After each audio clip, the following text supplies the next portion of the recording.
if it's done incorrectly. We're here to teach you how to do it correctly. And we feel our plan and our strategy works. We've proven it for over 20 years. 888-9-WIN-NOW is the number to call. 888-994-6669. We're going to end the show with a 60-second recap. Be sure to check out the Bet Big Talk Loud podcast.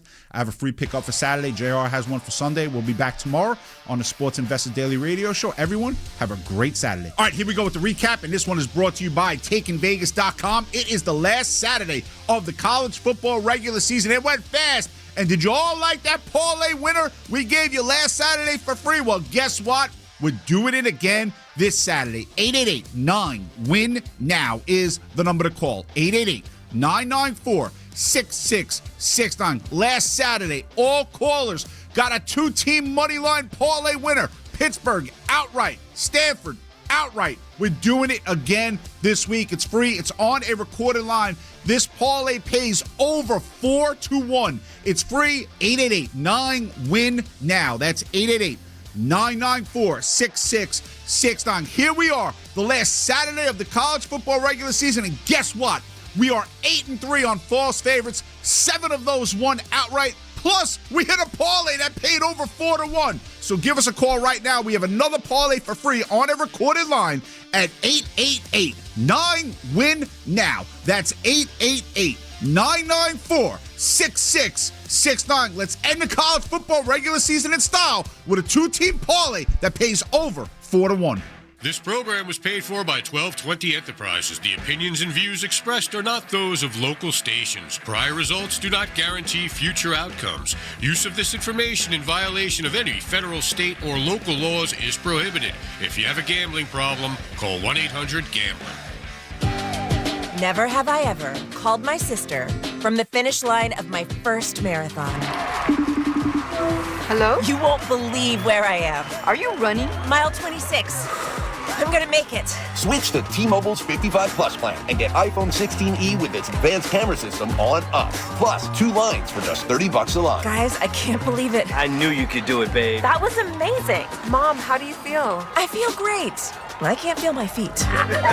Let's take a picture, and then you may carry me to the car. Share every stride, every mile, every memory on America's best network. Switch to T-Mobile's 55 Plus plan and get iPhone 16e on us and 2 lines for just $30 a line. With 24 monthly bill credits and 2 eligible port-ins on Essentials 55 Plus for well-qualified customers with AutoPay plus taxes, fees, and $35 device connection charge. Credits end and balance due if you pay off early or cancel. Contact us. Finance agreement 128 gigabytes, $599.99 required. Best mobile network in the U.S. based on analysis by Ookla of Speed Test Intelligence data 1H 2025. Visit T-Mobile.com. You're listening to 95.7 The Game, KGMZ FM in HD1 San Francisco on Odyssey Sports Station. Always live on the free Odyssey app, Twitch, and YouTube. Powered by First NorCal Credit Union. You're listening to 95.7 The Game, KGMZ FM in HD1 San Francisco on Odyssey Sports Station. Always live on the free Odyssey app, Twitch, and YouTube. Powered by First NorCal Credit Union. Live from downtown San Francisco, this is 95.7 The Game. Oh, that's right. Dan Devone, Steven Risotto. I tell you both, put my cot away. All right, I've been sleeping here the last 3 days, doing hours upon hours of radio. I don't even know what day it is. I don't even know what show we're doing this morning, but I've been told it's Warriors This Week with Evan Giddings and Dan Devone. What's up, Dan? How you doing? It's 95.7 The Game Palooza. Evan, 24/7, just eating. Well, you guys got the early shift. You guys got to get out of here by high noon. Well, I tell you what. I mean, my hat's off to people who do those morning shows, man. I can't get out of bed that early. It wasn't even really a morning show. Come on, man. You weren't there at 6. Bro, I was in the water at 6:15 and it was dark. I'm like, come on. This is crazy. Well, what time do you usually get in the water for a show like this? It's only an hour later. But the sun's out, or at least there's daylight, right? Like, this is like pre-daylight. I'm swimming and it's dark, which is not like, bro, I don't know what's down there. I mean, you know, it's scary even with the daylight, but it's even that more daunting when I can't see a hand in front of my face. By the way, how about Pasta with the shadow yesterday? Oh yeah, I mean he's the big timer here. So his name is Brennan, right? Brennan came in and shadowed Steven Risotto yesterday for way too many hours. But what do you think that you actually bestowed upon him? He saw how radio works, Evan and Dan. Good morning.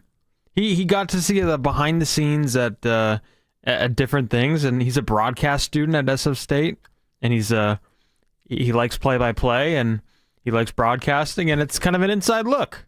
You tell him this isn't SpaceX? Oh, he figured that out by the end of it. That's actually pretty cool. I wish I had a program like that when I was in college.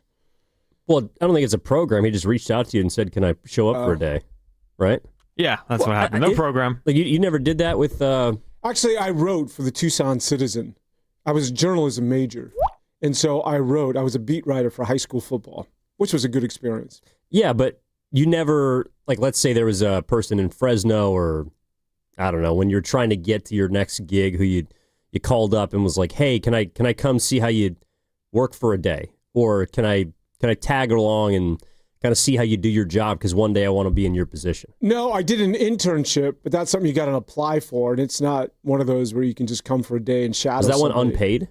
Unpaid? No, actually, we got $5 a week. Oh, thank God! Yeah, so it was right here at what was then the NBC affiliate, KRON, and so I shadowed Gary Radnich, or a guy by the name of Pete Levengood, because I did weekends because I was doing stuff during the week. But this is post collegiate, so right out of the University of Arizona, I did it for like 6 months. Oh, that's cool. Well, so you saw Radnich like in his prime?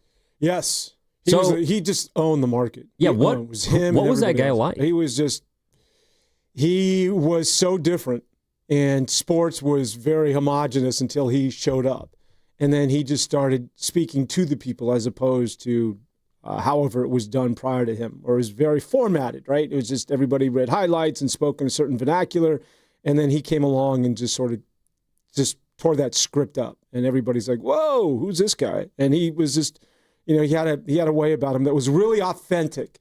And I think if there's anything that I took away from him that I could pass down, it's that authenticity. Is you got to be yourself at the end of the day. Shtick will work for a little while, but if you're going to sustain and be on the air, especially in the same market for a long period of time, people are either going to grow tired of it or they're going to catch on. So I think authenticity is just the key, because you're going to be yourself ultimately. Well, it seems like you figured that out. Yeah, why not? But anyways, getting back to morning shows, let's come on. You know what I love about this show is that we will start out literally in left field, and then I'll just give the awkward pause because I just want to see you squirm and sweat and try and segue and drive that thing back to the Golden State Warriors. Well, that's kind of where they're at, wouldn't you agree? See, there he is. Absolutely the master at it. They've been kind of off the road for the past week, and it feels like since the moment that you sort of had me doing these predictions, they've been making me look like I got egg on my face. I just want to go home. Did you do more predictions last week? No. No, thank God. Well, actually, I think you had me talk about the homestand, and it sounded like I had a gun to your head. Well, there were only 2 games. That's another thing, too, that's also getting more concerning about this. We might have talked about this a couple weeks ago. There ain't no more excuses with the schedule. Yeah. You can't hide behind that wall anymore. You lose to teams that you should beat. You just got beat. And I think, so what, the last time we talked was after the Blazers game. They beat the Jazz, which was a little meaningless, although it means something right now because they're 10-10. And then they lost to, see, I've been trying to tell you that this guy is good, and he can't get on the floor for them, for the Houston Rockets. Reed Shepherd's good. Oh, you're telling me that? Yeah, I've been trying to tell you this. No, we have never mentioned Reed Shepherd this year. Reed Shepherd can ball. I'm down with the Reed Shepherd. I love Reed Shepherd. Udoka doesn't let him in the game. Now he does. Well, he had to because they didn't have KD or since Van Vliet's injury, they've been leaning in on. I was in on on Reed Shepherd during the preseason, and I think Ime Udoka is like, yeah, this guy, we're gonna go with this guy. He's getting run, man. He's a baller. Well, the biggest issue that everybody can exploit except for Golden State is the fact that he's the weakest perimeter defender on their team. But they don't have anybody who can just switch and hunt a particular guy unless his name is Steph, who, by the way, played, I thought, pretty poorly against the Rockets before he hurt his quad and now is going to be out for a week. But that's the thing. Like, that's the guy that you got to go at to not allow. I think he had a career high 31 points. And it's just, it feels like there's a lot of role players, Dan, and I know that star players are doing it too. But I was looking at this yesterday. What does it tell you when role players kill your team or the team that you're watching. Ryan Rollins has killed the Warriors.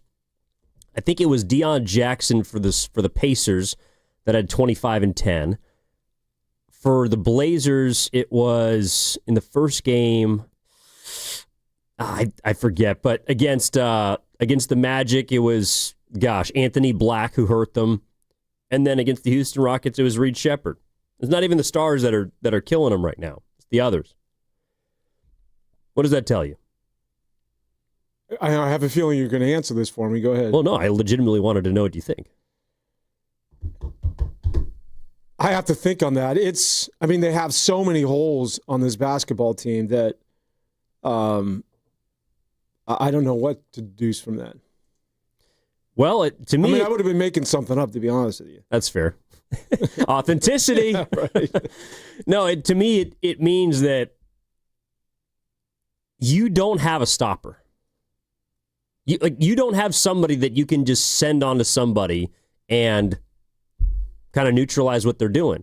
Because a role player, for the most part, and yes, guys get hot. It's the NBA. They're talented. There's no doubt. At some point in their lives, all of these guys were top-notch scorers, most likely.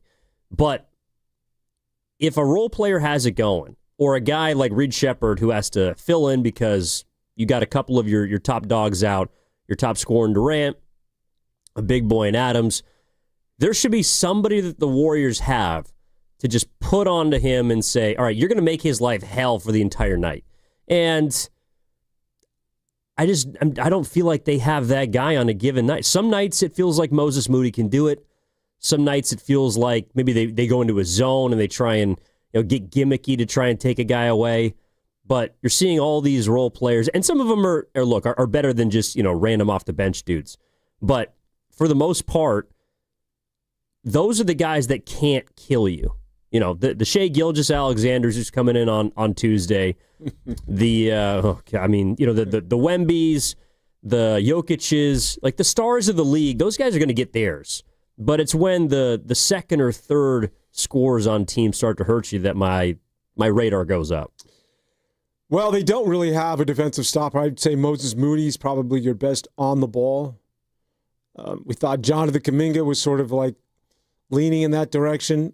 Again, it gets back to an older core that just simply does not have the lateral foot speed. But defensively, if you were to look at the metrics, I don't think that's what's necessarily killing the Warriors, because they're amongst, I want to say, the top, at least it's respectable, top 10 maybe? Yeah, I think Kerr said 10. It's offensively, they're in the bottom half of the NBA. Offensively, think about that. The Golden State Warriors are 22, 23, somewhere around there when it comes to their offense. So, yeah, there's some defensive questions, certainly, but it's the offense, man. And you're going to see that on full display in the next week without Steph. It's like, where does the offense come from? Because they've been this one-trick pony for so long, and we thought that a lot of that was solved with the arrival of Jimmy Butler. Well, no, not necessarily. And so I think my concerns are on that side of the ball primarily. Well, this is where the divide in the locker room is, apparently. Not in a bad way, but after the Rockets game, Steve Kerr was, I won't play the sound yet because you don't like to lead that early with sound, but I like the Aaron Andrews sound. Well, I don't know if Pasta still has that on my board, but we can get into that later. No, I need to do that. I don't want to out you. The head coach believes that the problem is on offense, so he's with you.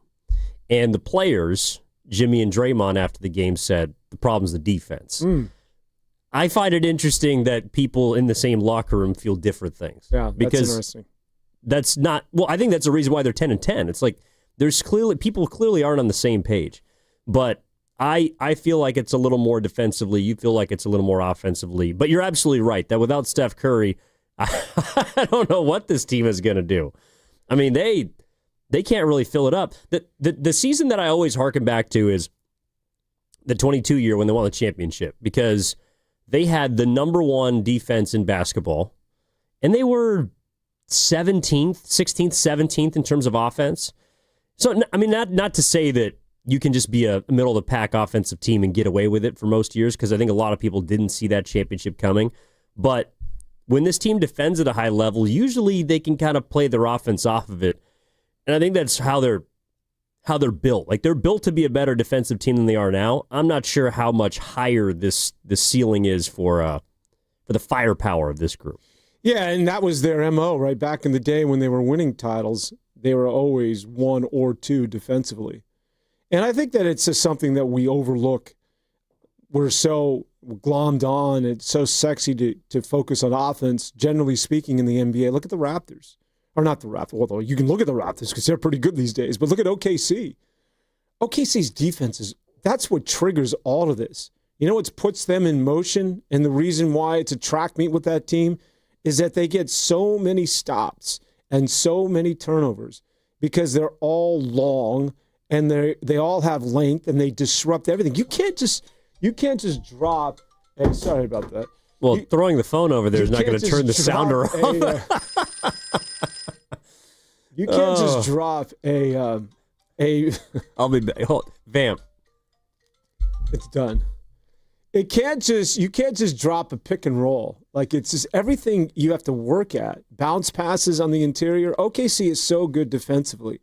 And that's always sort of where it starts when it comes to... You got to be kidding me. And that's where it starts when it comes to... I'm thinking this might be an emergency. It's not. That's the problem. Thank you very much. All right. No, I'm with you. Oh, I think I was... It's early. Are we live? It's early. Allegedly. It was Draymond Green telling you I was right. No, so... Where are we? Oh, you know what's interesting about so Draymond Green? We're accustomed to him sort of chirping from time to time as he did after the every once in a while OKC game. Watch out when Jimmy Butler's getting into it. You don't want to see that side of Jimmy.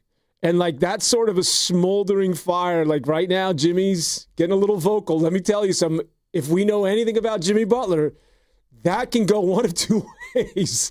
And if Jimmy Butler if this goes bad and Jimmy Butler starts to get louder, this could get really ugly with him. That's all. I'm just shooting that flare out there that watch out. Jimmy Butler's beginning to chirp, and sometimes that can be not very good. Well, I think there might have been a flare already in the sky because not so quietly. There's been more Jimmy Butler sound where he's looking around this year than there's been since the moment he got traded here.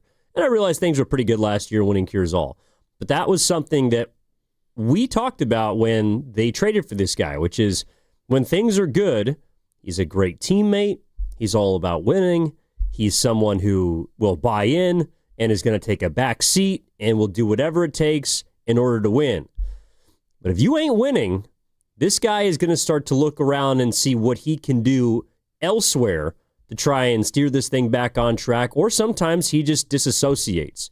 And so far this year, I don't think we're at that point yet, but Jimmy also has played a lot of games this year. He's played 18 of the 20 games. I don't think he's playing 75 games this year, which is right now what he's on pace to do. So what I think is close to happening is if this team doesn't begin to start winning games, you'll just see a nagging injury here, kind of a nagging injury there, sitting out, starting to miss some games. And more of these kinds of messages. Like we've heard him talk about a commitment to winning. That was after OKC because he kind of piggybacked on what Draymond said and was in somewhat of alignment with him. Then there was I don't know if you read the Slater piece where he was talking about his relationship with Kaminga. And he's kind of taken him under his wing, and they felt a big reason why J.K. played so well the first 5 games of the season. Gave him some advice about the contract and is trying to do all he can because he sees a lot of himself in him. Well, there was also a throwaway line in there about how some of the stuff that Kerr does when Curry's not on the floor, that bleep ain't working anymore. Maybe we need to run some more isolation. Maybe we do got to run a little more pick and roll and look more like teams do in 2025-26. Yeah. There was a little throwaway line there, and it's like, he's been all completely aligned with everybody so far, but now when things don't begin to work, he starts looking around and saying, all right, maybe we got to do some stuff differently. And then, of course, after the Houston game, he goes and again is talking about something else where he's going after the defense. And, we got to basically all individually not just be better, but take defense personally. And again, there's just I think a little bit of a bubbling right now. They're in game 20, so I don't think anybody's panicking yet. But if this thing continues to move in a 500 direction, which it could, considering they're going to miss Curry for a week, and then you got to wait until the deadline to upgrade this roster, let's just put it in the file. Put it in the file. This is how it always starts with Jimmy Butler, unfortunately.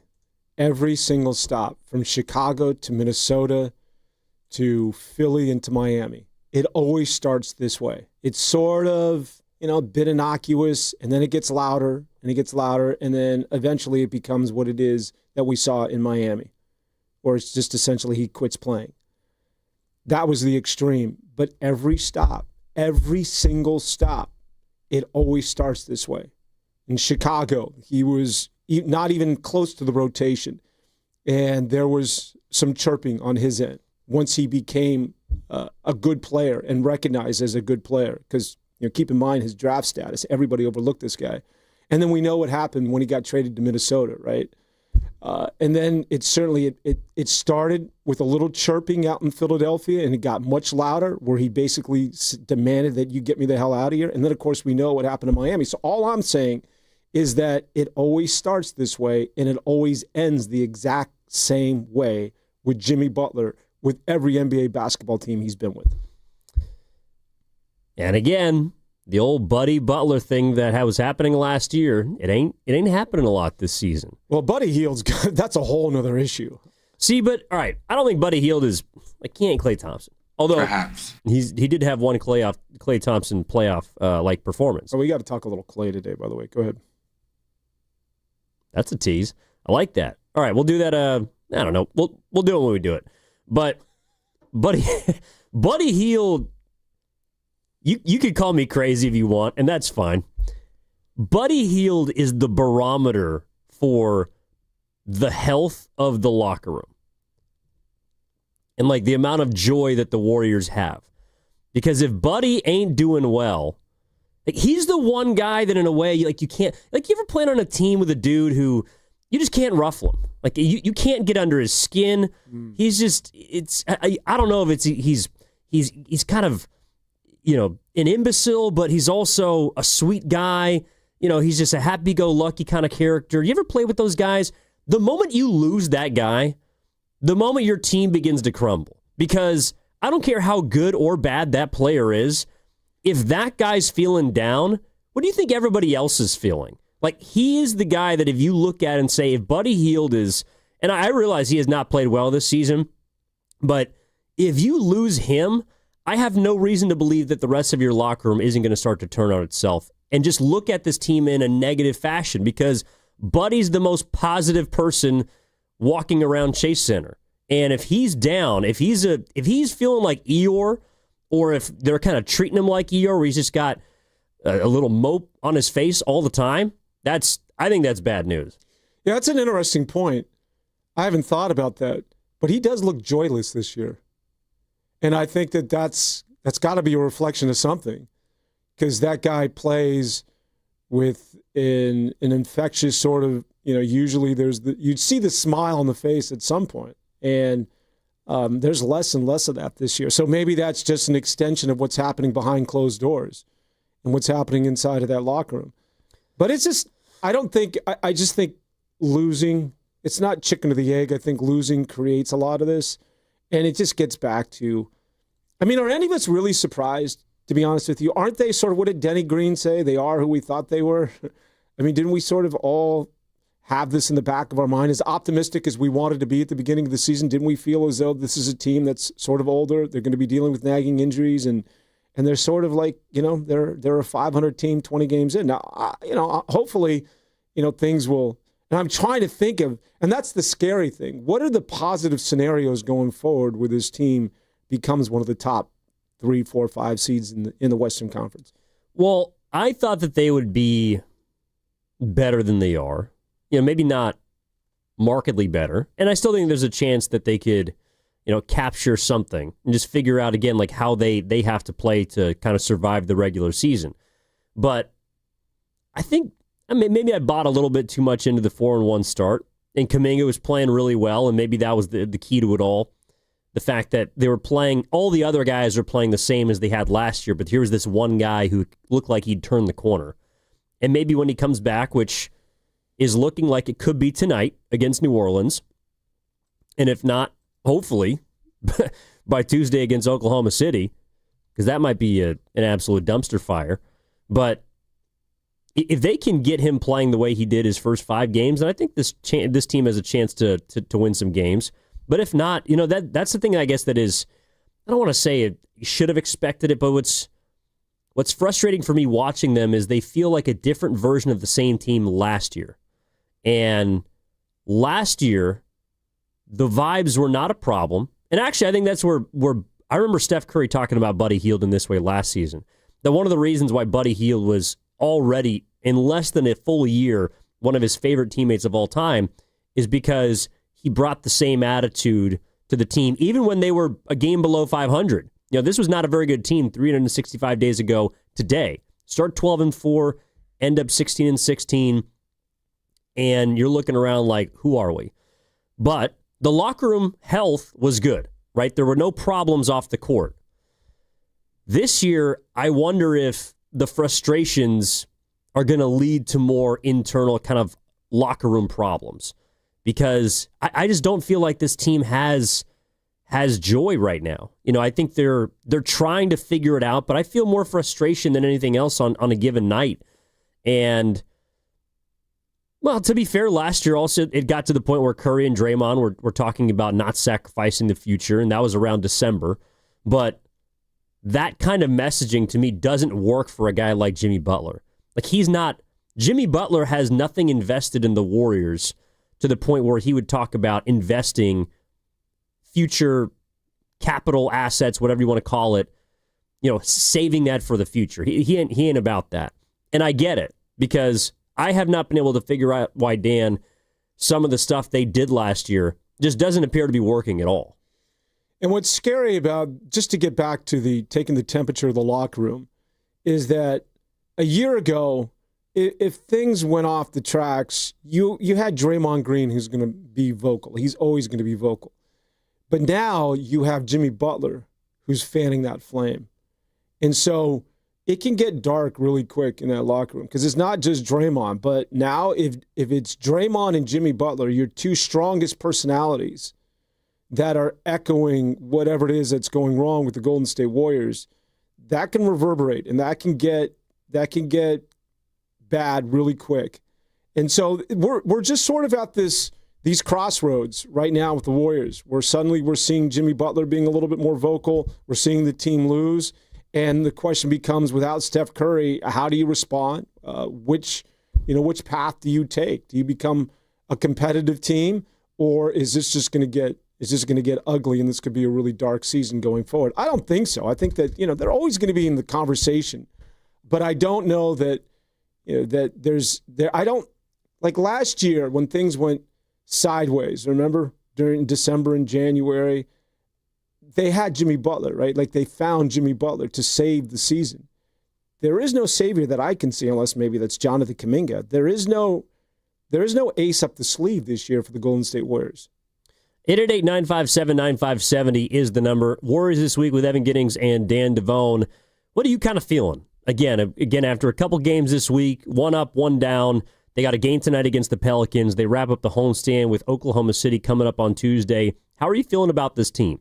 What do you think is the bigger issue? Is it the offense, like Steve Kerr is talking about, like Devone feels? Do you think it's the defense, which Jimmy Butler and Draymond Green were expressive about after the Houston loss? And that's kind of the way that I feel. How are you leaning towards this team right now? 888-957-9570. We'll be back after this on 95.7 The Game. Makita knows that pros never settle, and neither do we. With Makita, you get tools that perform at the highest level on every job without compromise. Makita is for the most detailed pros, expertly engineered to deliver precision, job after job. When your work calls for the best, call on Makita. Makita, built to be the best. Available at the Home Depot. When you own your own business, you own every decision. catch the red eye, or take the 6 a.m. Make a new hire or promote internally. Celebrate a win with the toast at the gate, or unwind at the lounge.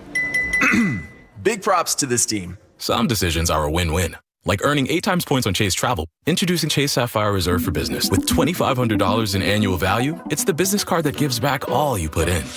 Visit chase.com/reserve business to learn more. Cards issued by JPMorgan Chase Bank, N.A. member FDIC, subject to credit approval. Terms apply.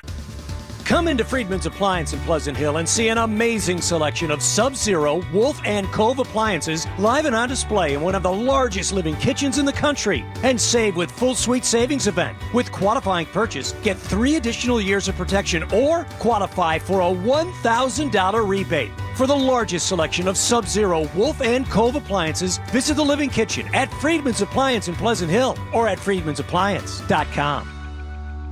Imagine being the wizard of your own home. With Xfinity, intelligent self-healing Wi-Fi fixes problems like magic. It boostifies speeds to your devices when you need it most, and makes your favorite Wicked content sparklify on every screen. All while a spell of protection helps keep your family safe online. When you're out in Oz, Xfinity Mobile joins Wi-Fi and 5G to keep your phone connected from here to the Emerald City.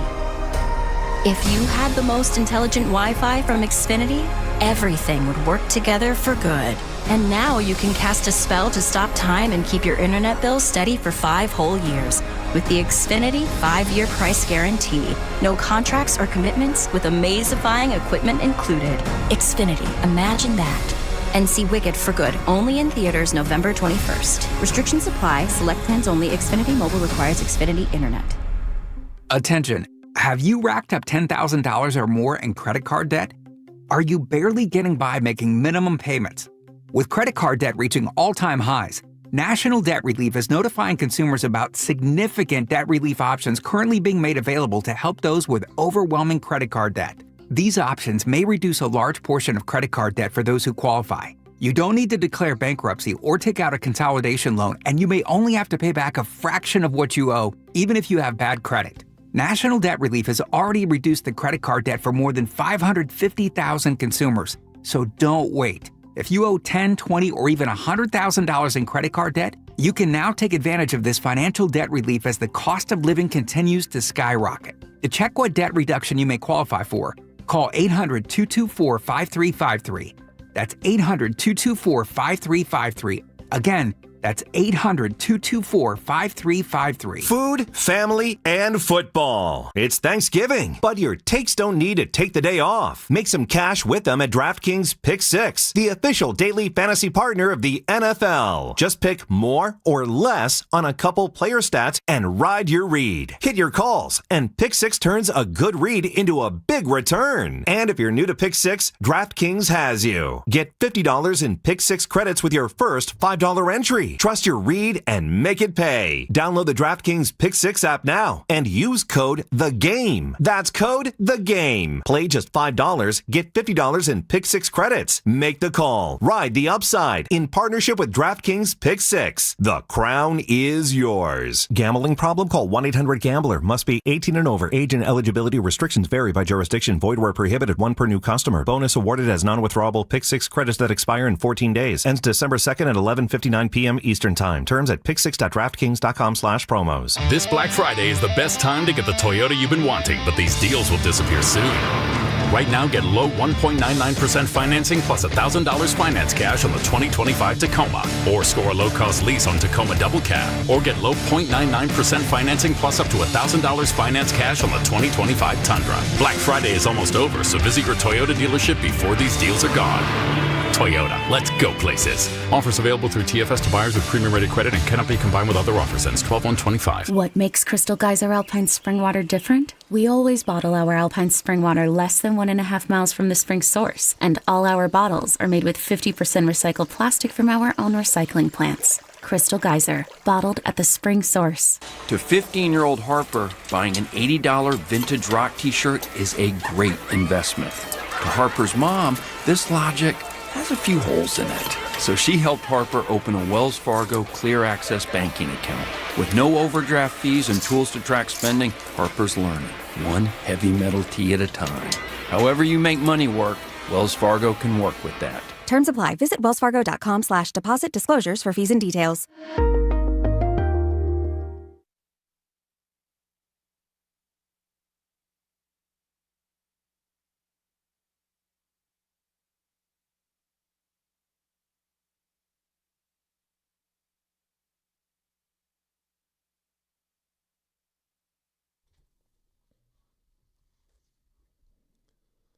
Because they're all long and they all have length and they disrupt everything. You can't just drop. Hey, sorry about that. Well, throwing the phone over there is not going to turn the sound around. Now back to Warriors This Week on 95.7 The Game. So no one could hear my ringtone. Really? It was reverberating throughout the studio. No, you could hear it in the other absolutely room. can. It's just the music that's playing. Let's try to make you feel better about it. I thought you were going. I think you had a great point. Long, and they all have length, and they disrupt everything. You can't just drop. Okay. Hey, sorry about that. You were in the middle of a great point too. Someone was calling to let you know. Giddings and Devone, Warriors This Week. What about OKC? How they're long and disruptive, and it's their defense. I guess you could be talking about any team the Warriors have played in the last 3 weeks. No, but I guess it's to your point that it's always defense that wins championships, right? I know that the age-old adage, but really was applicable to the Warriors when they were winning titles. And you look at it right now, and what's the best defensive team in the NBA? Hands down, it's OKC. So we have a tendency, just as fans, to overlook that side of the ball. Well, yeah, it's not the sexy part like you mentioned. But by the way, excuse me. So this was maybe a month ago. Do you remember the back and forth that Durant and Draymond had? Yeah. That's what it kind of reminded me of. Really, this whole conversation in which Kerr's talking about the offense needs to be better. Jimmy and Draymond saying they're dog bleep on defense, basically. Kevin Durant's the guy who says, I can get anybody to bend their knees and go play defense. I can get anybody to do that. I need a bucket getter. I need a guy who can get a bucket. The Warriors kind of need a guy who can get a bucket, especially because their major bucket getter is going to be out for a week with a quad contusion. Meanwhile, what you just mentioned, Draymond is saying, well, defense wins championships. Maybe it's because they don't really have either, but I don't know which side sort of plays off each other more. I mean, they right now, at times, they stink in the half court. They just can't get a basket when everything slows down. And sometimes defensively, it feels like they can't keep a guy in front of them. Yeah. And it doesn't really matter who it is. You know, it's as much as you're right. OKC's they got length and they got size and they got dudes who can shoot it and take you off the bounce. Reed Shepherd's like 6'4". You know, he's not the biggest, tallest, fastest, quickest type of guy out there, but he put it on the Warriors on Wednesday. Well, and the other part of that is the back line, which the Warriors don't have. So if I beat you off the dribble and I shake you and get to the rim, which happened. I mean, just about every NBA player's got a handle and get to the rim. But now if I'm Draymond Green, I've got to help out, right? There is no big, right? Like once you puncture that first line of defense for the Golden State Warriors, it gets back to, well, who's the rim protector? Who's your Capella? Who's your Adams? Who's your guy that's just going to say, okay, you just beat Podziemski off the dribble, but now you got to go through me. Me being a 7-footer that can rim protect. Yeah, let's go get Wemby. Well, no, you don't need Wemby. You just need somebody who's not 6'9".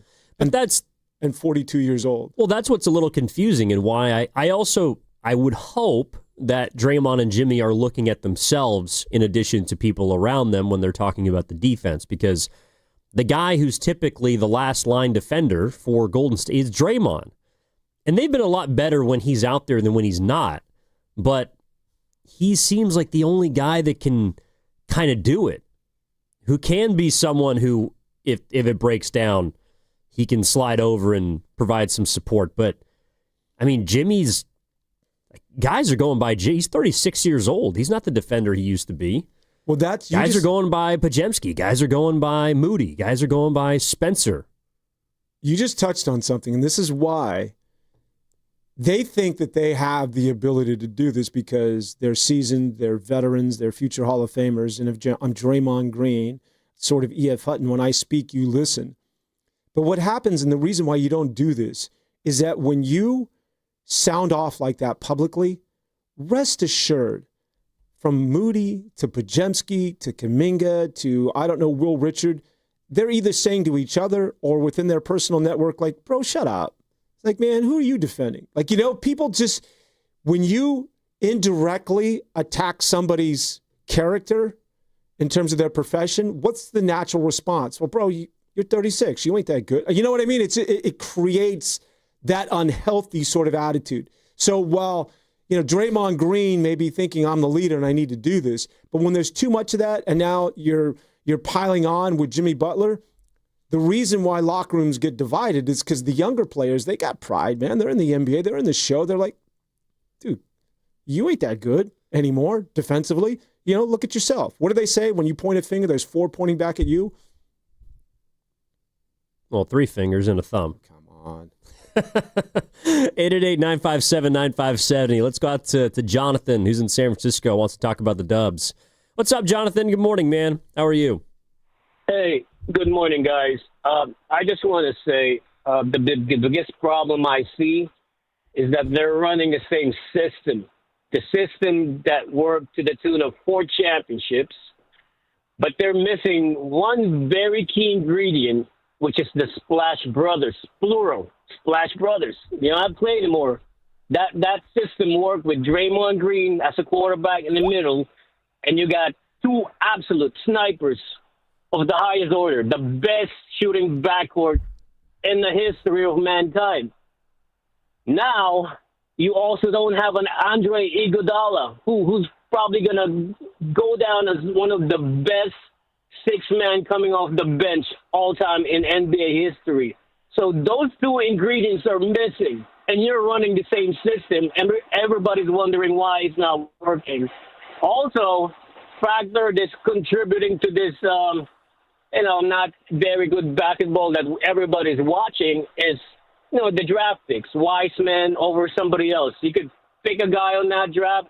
Maybe we get a rotational piece, but not a bust, like a complete bust, which Wiseman turned out to be. Also, that pick that turned into a Kaminga. Why would you pick somebody who just learned how to play basketball, a project? I've been watching sports for 30-something years. If I'm the GM, I'm never drafting a project. I mean, who's got time to wait? Nobody's got time to wait and develop a player. Why not pick a ready, a seasoned, European player like a Şengün or maybe Franz Wagner instead of a project guy from Congo? I don't get it. But also the factor here, guys, is we had a dynasty, and it's not a dynasty anymore. And usually, the end of a dynastic run is not pretty. Good call, Jonathan. Right on, Appreciate man. the call. Hell yes. Well, the whole idea of taking ready-made guys versus projects, I think it's really tough. I would actually argue the Warriors have drafted a lot of pro-ready players. I mean, Will Richard he went straight from college. He could play in the pros, but how much better can those guys get? I think that to me is actually one of the bigger issues with who they've taken. I think Mike Dunleavy's done a pretty good job considering where he's drafted.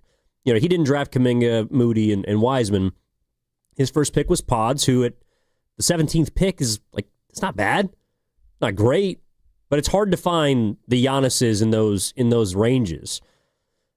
But none of the guys that they've taken who are the pro-ready dudes, none of them have gotten any better. I don't think. Well, but they're good players. And I think that they're serviceable. Well, serviceable when you're picking it in the mid-50s, you'll take that. And especially on a Warrior basketball team that lacks height, when you're talking about Trayce Jackson-Davis. And, Pajemski certainly fills a role. So there's huge upside. I'm with the callers. Jonathan's, he makes a lot of good points. I think that in retrospect, and part of the reason why you saw 4-year players coming into the system is that they learned their lesson. I don't think Kerr and Dunleavy wasn't part of that, but they're not going to do that again. I think Jonathan Kaminga, and they're right, because you just don't have the time. We always talk about you can't practice in the NBA. He's right. You do not have time to develop anybody at this level. You have to hit the ground running. Now, a lot of that is a player will catch up in terms of the game slowing down and some of the nuance. A player will learn how to play at the NBA level. But I don't have time to teach you the fundamentals, Kaminga. I do not have time to teach you to take away the baseline. I can't tell you how to help defend. That had to have happened instructionally at some point in your journey, your sojourn to the NBA, like at the collegiate level or somewhere. I just don't have the time to pull you aside and teach you the sport at this level. And while your raw athleticism is amazing, but I think it blinded the Warriors to a certain degree, and maybe they'll never admit this, but I'm with the caller. I don't think they're in on taking a guy that is coming out of the G League that has very, very little basketball experience. And they've sort of learned the hard way when it comes to Jonathan Kaminga, who's an amazing athlete. But what is it that we continually harp on when it comes to Kaminga? It's the little things. It's the help defending. It's knowing where to be in the right spot. It's all the things about his game where he doesn't have to think. It should be muscle memory or repetition at this point. But it's not, because it's this sort of awkward, he's learning at a very late age. And I think that's sort of what we're running into.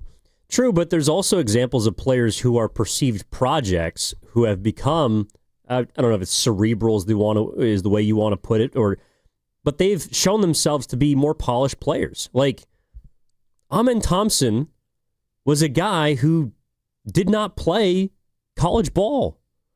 He was drafted into the league when he was 18. Him and his brother played at Pinecrest School in Florida. You know, he signed and played a couple of years outside of high school with Overtime Elite. That's Jonathan Kaminga. Like, he played in the G League. Like, he didn't play in college. But Amen Thompson and Asar Thompson are clearly more polished players. But are they? I mean, Amen Thompson? Tremendous player. But he's a better passer. He's a better rebounder. He's a better defender. Tremendous athlete.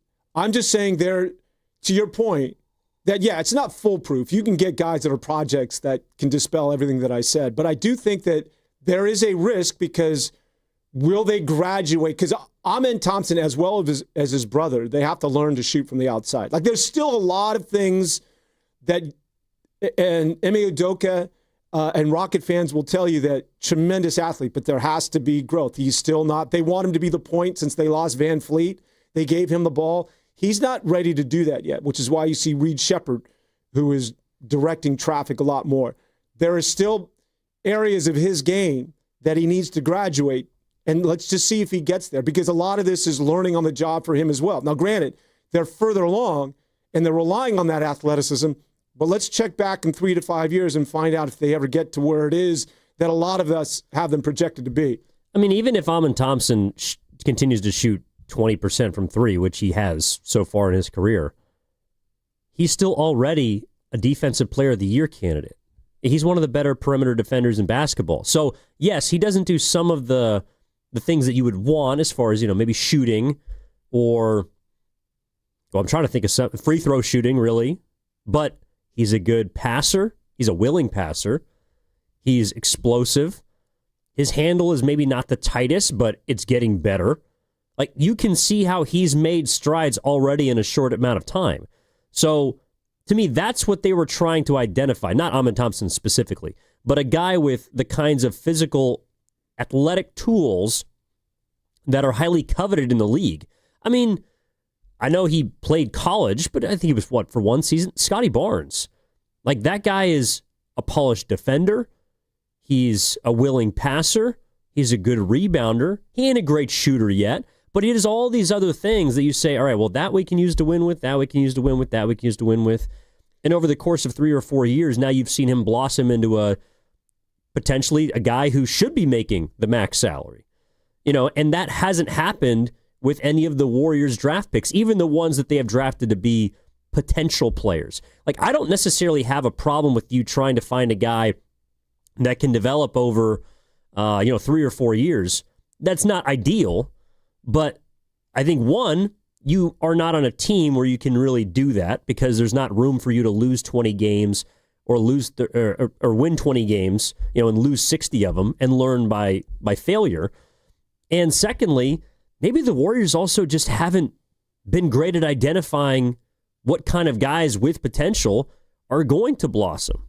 Well, and I think the other part of what the caller said, getting back to Jonathan, call of the week, by the way, I love it, Jonathan, is he's right. I do think that the Golden State Warriors have not caught up to the way the game's being played in 2025. And I talk about this, the lack of the fact they went and got Al Horford just should tell everybody that, yeah, we still believe in our quote-unquote system. You know what's fascinating right now, the way the game's being played right now, is if you were to look at the top teams in the NBA offensively, right? So it starts with like Houston and OKC and Denver. The top 10 teams, they take the least amount of threes.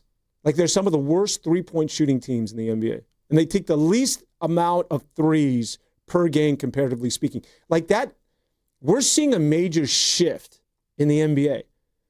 It was just a couple of years ago we were talking about how the threes are going to ruin the game. What is it that we're going to do?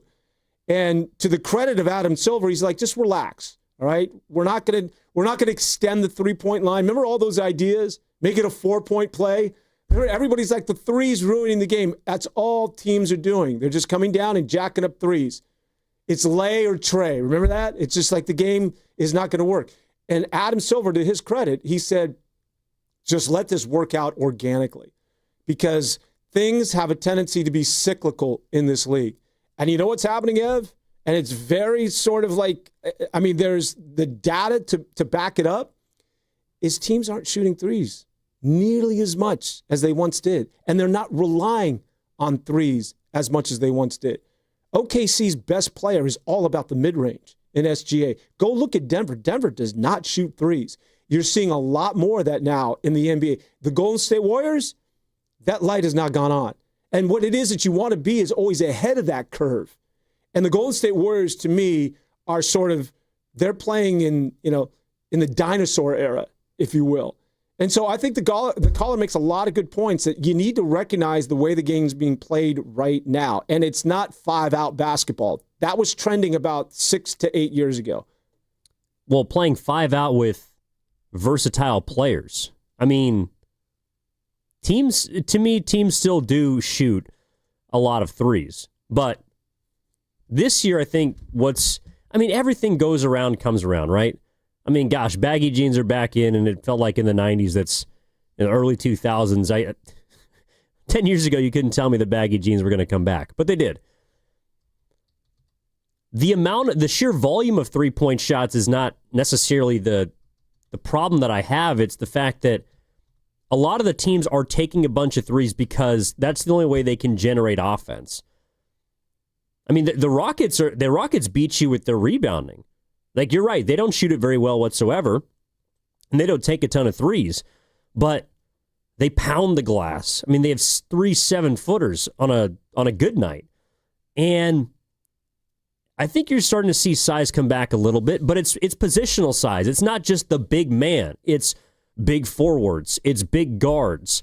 And that's where the Warriors are behind the curve to me. They don't have positional size. It's not just that they don't have a 7-footer. It's that their starting backcourt is a combined, they average 6'3". Steph's 6'3", Will Richards 6'3", or 6'4" on a good day. You know, their wings.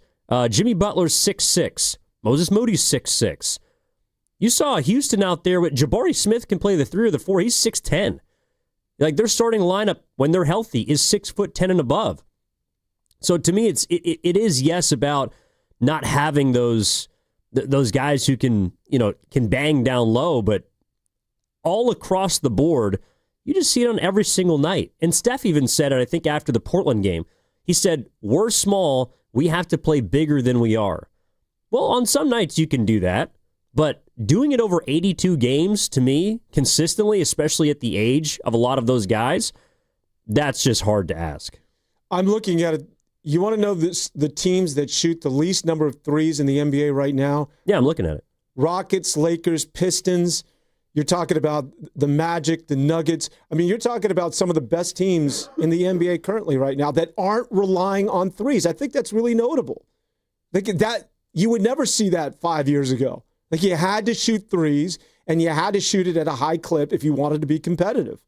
And the only reason why you don't see OKC out there is because OKC continues to do it a different way, which is, again, is relying on their defense, which puts them out in transition, and they still rely on the three. But I think there's a changing of the guard that's happening in front of our very eyes, and I think that everybody, especially the Warriors, need to recognize this, but for whatever reason, they seem to be a little bit slow to the party. Well, maybe this is the year where they recognize it, and this is what kind of triggers them to change the way they do business. I think that's honestly what this season was also about, right? It's you had a year or a year and a half, if you want to include next season, with the contracts that they have, Jimmy Butler, Draymond, and Steph, to see if those guys can do it, right? If they can get it done and how close they are or are not. We're starting to figure out that they might be further away. In fact, they are further away than a lot of these teams, a lot of these younger guys. And you're going to see it on Tuesday, even with Steph. We saw what happened in Oklahoma City. That was a team that didn't have Jalen Williams, by the way. So, I think so far they're not bad. They're not great. And measuring them against the better teams, like they're at a disadvantage for a lot of different reasons, it feels like every night. All right, 888-957-9570 is the number. Let's get out to Oakland and talk to our guy, Big Smooth. What's up, Big Smooth? Good morning, man. How you doing? Well, Evan, did you just wonder out loud if these Thompson twins are going to be better than Kaminga? They're better than Kaminga right now. I wasn't wondering. That's my partner, Big Smooth. Oh, you're telling him, man, hey, I've been watching sports for 42 years, man. There's no way. It's not even close. In their first year, Jonathan Kaminga, again, it's not a personal attack. He's just not he's not what we need on this team. Is he going to be better? I don't know. I thought so, but I don't know if he's going to be able to just pull up and not dribble right into a turnover. I don't know. But it's not working for us right now. I think this Warrior team, to keep us all from pulling all of our hair out, we have to realize this team is going to look different coming soon. DeAndre Melton is eventually going to come back. Seth Curry is eventually going to join the team. And you said something that's very significant. We used to be the best shooting team on the planet. That is far gone. We're watching one guy waiting for him to go nuclear in order to really have a shot in the game. You notice when Buddy Hield is shooting unconscious, we win those games. But that hasn't happened. It might not happen again. I have no idea what happened to Buddy Hield's shot. I have no idea. But I do know this. There has to be a trade at the deadline that they've probably been working on for over a year already. These trades don't happen in our time, fandom time. They happen way in advance. So they probably already know who they're going to go after the trade deadline. We have to have a bigger body. We need a David West type of person. If we get it or not, we'll see. But yeah, we're looking at the talent of this team. Let's face it. You can tell because when I don't particularly have a lot of interest in watching the next game, knowing Steph's not there. I mean, it's not box office for me anymore. But it will be again, hopefully. But we'll see. Anyway, you guys have a great one. I got you, Big Smooth. Yeah, I think. Well, one of the reasons why I can see fans losing interest in the team and the players is because each of these games, I don't know about you, Dan, but it felt like in the past when the Warriors were in the midst of a good year or a contending year, whenever their main guys would miss games or there was injuries, there's always someone who you were like, all right, well, I want to see if that guy can step up tonight. Yeah, I want to see if this young player's got what it takes to maybe make something happen. And we're learning, like, I just don't know if they have a dude that when Steph is out or a bunch of guys who can help win you a game. Well, that guy ideally would be Jonathan Kaminga. Ideally. 888-957-9570 is the number. We got to hit a break here. 1 hour in, 2 hours to go. Warriors this week on 95.7 The Game with Evan Giddings and Dan Devone. We're back after this. Are you tired of online threats? Then get an antivirus. It's the only online protection you will ever need. Just a quick question. Does it encrypt your online traffic the same as NordVPN? No, but it protects your device. Just pop that CD in and you're good to go. But it will stop your internet service provider and other snoopers from monitoring you online, right? Oh, no, not really. It won't stop online snoopers or block annoying ads. In fact, forget what I said at the beginning of this ad. This ad is now about NordVPN. I just realized that an antivirus is only half protection online.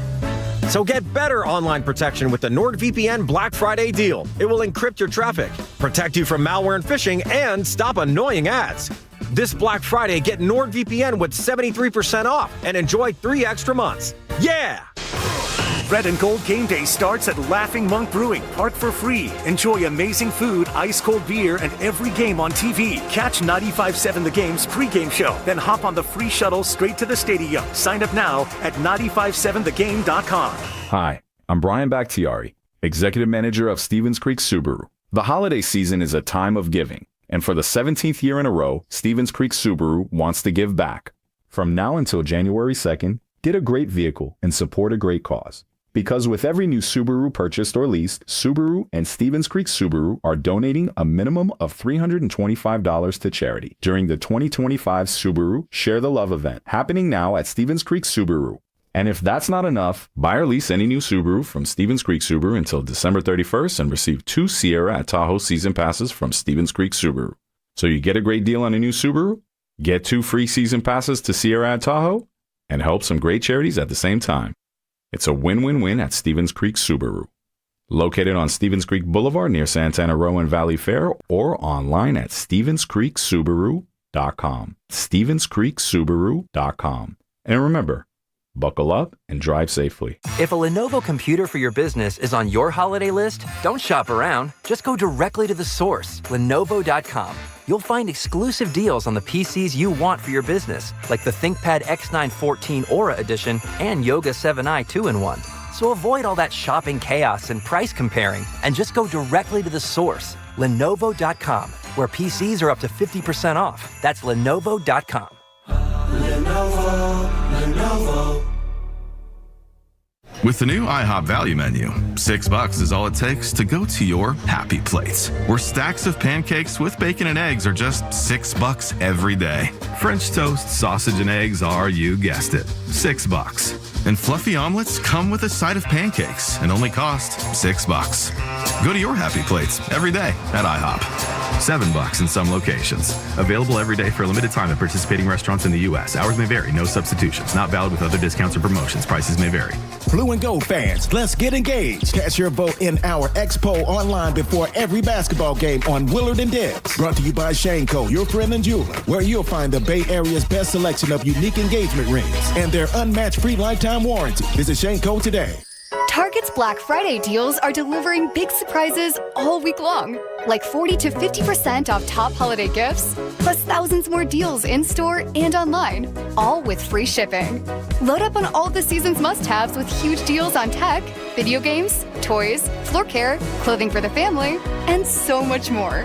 Hurry! These deals are going fast. 40 to 50% off gifts and Saturday. Only at Target. Free shipping applies to orders over $35. Attention, have you racked up $10,000 or more in credit card debt? Are you barely getting by making minimum payments? With credit card debt reaching all-time highs, National Debt Relief is notifying consumers about significant debt relief options currently being made available to help those with overwhelming credit card debt. These options may reduce a large portion of credit card debt for those who qualify. You don't need to declare bankruptcy or take out a consolidation loan, and you may only have to pay back a fraction of what you owe, even if you have bad credit. National Debt Relief has already reduced the credit card debt for more than 550,000 consumers, so don't wait. If you owe $10,000, $20,000, or even $100,000 in credit card debt, you can now take advantage of this financial debt relief as the cost of living continues to skyrocket. To check what debt reduction you may qualify for, call 800-224-5353.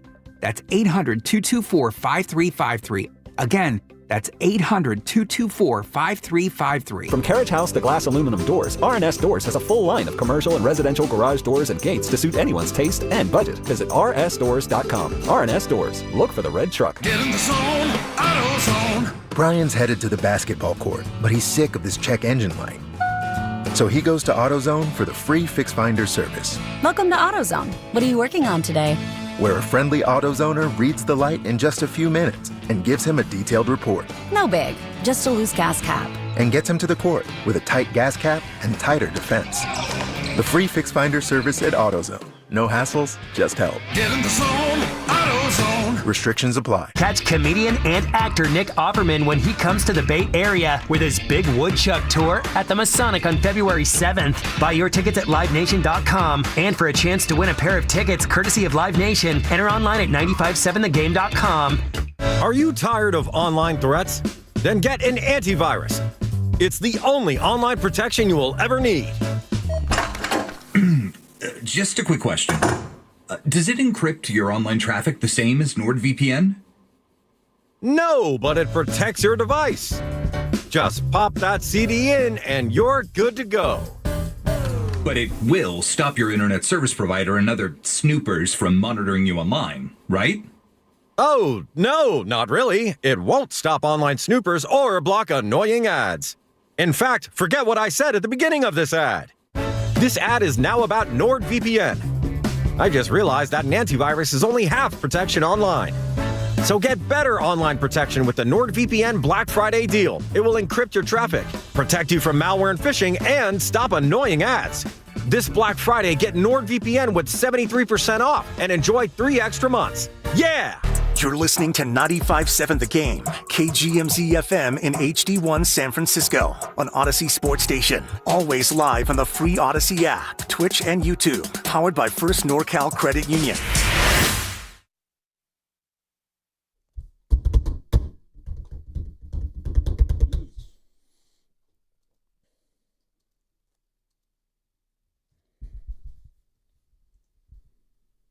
Now back to Warriors This Week on 95.7 The Game. He was doing that yesterday. Who's that supposed to be? Roy Stone. I don't know. Roy who? Roy Stone. I don't know. Whoever does the voiceovers for You know who the best PA guy the cluster of all time? Not Bob Shepard. You remember Bob Shepard for the New York Yankees? Bob Shepard, who you said was in the building the other day? Yeah, he asked if Bob Shepard was working for KCBS, the voice of God. The bottle? Derek Jeter. No, it was Roy Steele. Do you guys know who Roy Steele is? Am I saying the name? I know Steele. I may have the first name wrong. You're talking about the voice of God. Coliseum? The voice of God. Yeah, the voice of God. Yeah. Actually, I think technically I might have been confusing the two. Steve Stone is the guy who does the voiceovers for our cluster, and Roy Steele is the guy who did PA for the Coliseum forever. Steve Scott for the A's. Did he do it for all events? Oh, I don't know if he did it for the Raiders. I didn't go to a ton of Raiders games when I was growing up, but he definitely did it for the A's. No, absolutely. Now step into the blank. Jason Giambi. Yeah, exactly. Yeah, it was unreal. There was a guy in Fenway who I remember when I was growing up, he would say, the batter, Yastrzemski. And then he'd have this long pause, Carl Yastrzemski. It was just so distinctive. Like when you're a kid and you hear that stuff, because I'm not listening to the Red Sox broadcast, I'm listening to the A's, and I can hear them in the background. Was that always a common way to introduce someone? Well, I just always think of the Bond, James Bond. Like you say your last name and then the full name next. Well, he would do that. Typically, it's the other way around. Which is why, God, NBA, like these guys who scream at NBA games, it's like everybody is trying to sound louder than the next. But some of them are pretty unique. Like I like the Miami Heat guy. 2 minutes. Dos. Yeah. Some of them got their quirks. There used to be a guy in Philadelphia way back in the day. This is when I was my earliest memories in basketball. And he's a legend in Philadelphia. We were doing the show in Philadelphia. They know exactly who it is I'm talking about. And he would scream, 2 minutes left in the ball game. And you would hear that. Like, yeah. Oh, wait, did we talk about the... Wait, no, we did get into the Rick Barry thing. Did you hear he apologized? Oh, he did? He did apologize to Kalina. To Kalina? Yeah, that was last Saturday that we were talking about that. He did come out and apologize. Oh, okay. A lot of people thought it was not the best, but it's like, I don't know, what are you going to do, man? I was wrong. What I didn't realize about that is that I thought that they were in the booth together. No. He was on the floor. Yeah. I'll put him give in him this more of a remote pass. area. Yeah, I'll give him more of a pass. He might have confused the two voices. But anyways, How are we going to solve this team? I was actually looking up, Dan. Do you want to hear Klay Thompson's rant? Or you want to get into that? A rant? You got a rant about Klay? Not a rant, just sort of with Klay Thompson's ranting these days. He's turning into the angry old man. I actually thought what he said about John Morant was spot on. It was spot on, but it's not isolated, man. He's getting into these things with everybody. It's like he's just this guy, and he always points to the rings, and I'm a champion. But he's had this thing going on with Memphis for, years now. Remember what it is that he did after he won the NBA championship? One of the first things he said was Jaren Jackson's a bum and a clown. Like, bro, you just won the title. That's what you're thinking about? I think it's interesting, though, because Curry does stuff like that, too. Like, Curry keeps receipts and is the petty king and all that, but he does it in a way that's kind of funny and just harmless. You can tell this stuff really sticks with Klay. Like, he really thinks about this stuff. I mean, he had that tweet in the back of his mind the whole time. And Jaren Jackson Jr. is something about, I forget what, it might have been about dynasties or, that Memphis is going to be the next dynasty or something, and then they win the championship, and Klay goes, yeah, I can't wait to go call that guy. Who's that guy from Memphis? And call him a bum. But he's been after Memphis for years, and so this latest with Ja Morant, yeah, he was spot on, but it's not isolated. It's like, dude, drop that bag and move on. Because he missed what could have been the game winner and one of the worst shots I've ever seen in an NBA game from the top of the key. It's just like, he had no chance to try. I'm talking about Klay Thompson in a 3-point game and a 3-point loss to Memphis. Yeah, but Ja Morant's a joke. Yeah, with all due respect. I get it, but still, like the fact that the two had to be separated after the game, and it's just like Klay Thompson has this. Like, listen, if you miss that shot at the end of the game, and you're mouthing off the entire game to Ja Morant, and this all started, by the way, because Salty Aldama. I know. He grabbed did you see this? He grabbed the foot of Cooper Flag. Yeah, it was a dirty play. Yeah, and tried to act like he didn't do anything. And Klay Thompson defended Cooper Flag, and so that was sort of the origin of all of this. But Ja Morant got in his face. He's like, you ain't that guy anymore. And then Klay just simply went off. But he got, just before that. You can't talk trash in street clothes, though. No, that's... Like, if you're not in the game, just stay out of everything. I'm with you there. But he also got into it with Miami's bench. And he was going after Andrew Wiggins. Like, he was like, dude, what is going on with you, Klay? Like, this is not, I'm telling you, there's a rash of these things with Klay Thompson, who is becoming this angry old guy. Well, he's having a crisis of confidence right now because he realizes his career is coming to an end. And he went to Dallas to be with Luka and win a title. Now look at it. Well, that wasn't his fault. By the way, Luka might be the MVP. You see what he's doing right now? Yeah, it's crazy. You see what the Lakers are doing right now? Like, I was looking up this during the break because I was trying to figure out, okay, where are the Warriors at? What do they do well?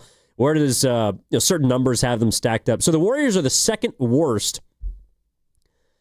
team in terms of turnover rate in the league. They turn the ball over more than anybody except for the LA Lakers. The LA Lakers turn the ball over more than anybody else in basketball. But they're like 14-4. I mean, and they've had somewhat of a soft schedule, but that team is, everyone just thought that, Luka goes over and he needs the ball and Bron's going to be pissed and Reeves is going to get neutralized. And it's like, no, it's just one after another. And they're actually, like, Luka and Reeves have their own rapport now. I mean, they're joking with each other about number of dunks and, they're joshing, kidding, funning, having games on and off the court. Like, that's a team that's feeling itself. So that's what Klay went to go play with, and then he got traded. And you know who also works with them this year, believe it or not, is DeAndre Ayton. Well, Luka makes any lob threat work. But that just gets back to my point. DeAndre Ayton was out there. The Warriors would never in a million years entertain having him join the team. Well, what do you think he would look like here? Well, that's just it. You have to have the foresight of like, well, we can change what it is that he's done, but that's what we need. It's not Al Horford. It's a 7-footer that has some athleticism. I mean, I agree, but we also saw what happened when you remember last year when Podziemski, who, by the way, is approaching this territory, he was so bad that they went and traded for Dennis Schroeder. Yeah. You remember how Draymond Green and Steve Kerr were talking about, Dennis, he does something that we don't have, right? He plays more pick and roll, and when he's out there, he's going to run the second unit, and when Steph's out, he can step in for him. They can play a lot more isolation. He can go get a basket. He dunk. Dennis Schroeder did on this team. They don't play that way. And I agree with you that there needs to be some sort of internal recalibration in regards to that. But when Steve Kerr's the head coach, those kinds of players, of which DeAndre Ayton, I believe, is one of them, not a guard, but he's kind of more of a pick and roll, run to the rim, maybe get the ball at the midline and dribble, go to work. Like, those guys don't play well here. Well, and I think that they should think about a little bit more 1-5 pick and roll with a guy like DeAndre Ayton. And it's not so much DeAndre Ayton not fitting in offensively, but defensively, you just need, again, somebody who's looming back there that can actually meet someone at the rim, that can actually block a shot, or somebody that when the 7-footers come to town, like that of Houston or OKC, and you got Chet Holmgren, and you got to deal with Hartenstein, you've got a 7-footer at least that can use his 5 fouls or give you 15 to 18 minutes. But as it stands right now, it's Draymond Green and what? Quentin Post? But that's the thing is the Lakers also have positional size. Luka's 6'7". Is he a great defender? No. But he's big. Reeves is probably their smallest player in the starting lineup. He's 6'5". Yeah. Hachimura is the guy next to DeAndre Ayton, who's 6'8", is built like a truck. You know, he's their Aaron Gordon, so to speak. So they just have size all across their starting lineup. And they're not a great defensive team by any means, but they're a team that can at least do some things. I mean, their best defense is their offense. They get to the free throw line. They shoot the ball very well from three-point range, surprisingly. Hachimura shooting 49% from three. You know, they do enough things to sort of supplement where they lack. I mean, yeah, and DeAndre Ayton's having a good year, so good for him. But I don't know. I mean, would the Warriors have wanted him? I don't think so. No. Well, that's part of the problem. Also, what's he making? That's the other part, too. He's making a good penny. He's actually not. He's making like $8.1 million. Really? Oh, yeah. So his contract, because he signed an extension in Phoenix, and that must have come to an end. Yeah, well, he got waived over the summer. So I think he might be still making some of it from Portland, but he signed a 2 for $16 million deal. I mean, they were also, I know this is going to sound like revisionist history, but the Warriors also weren't allowed to sign anybody until damn near the last day of the summer because they were all wrapped up with Jonathan Kaminga's contract.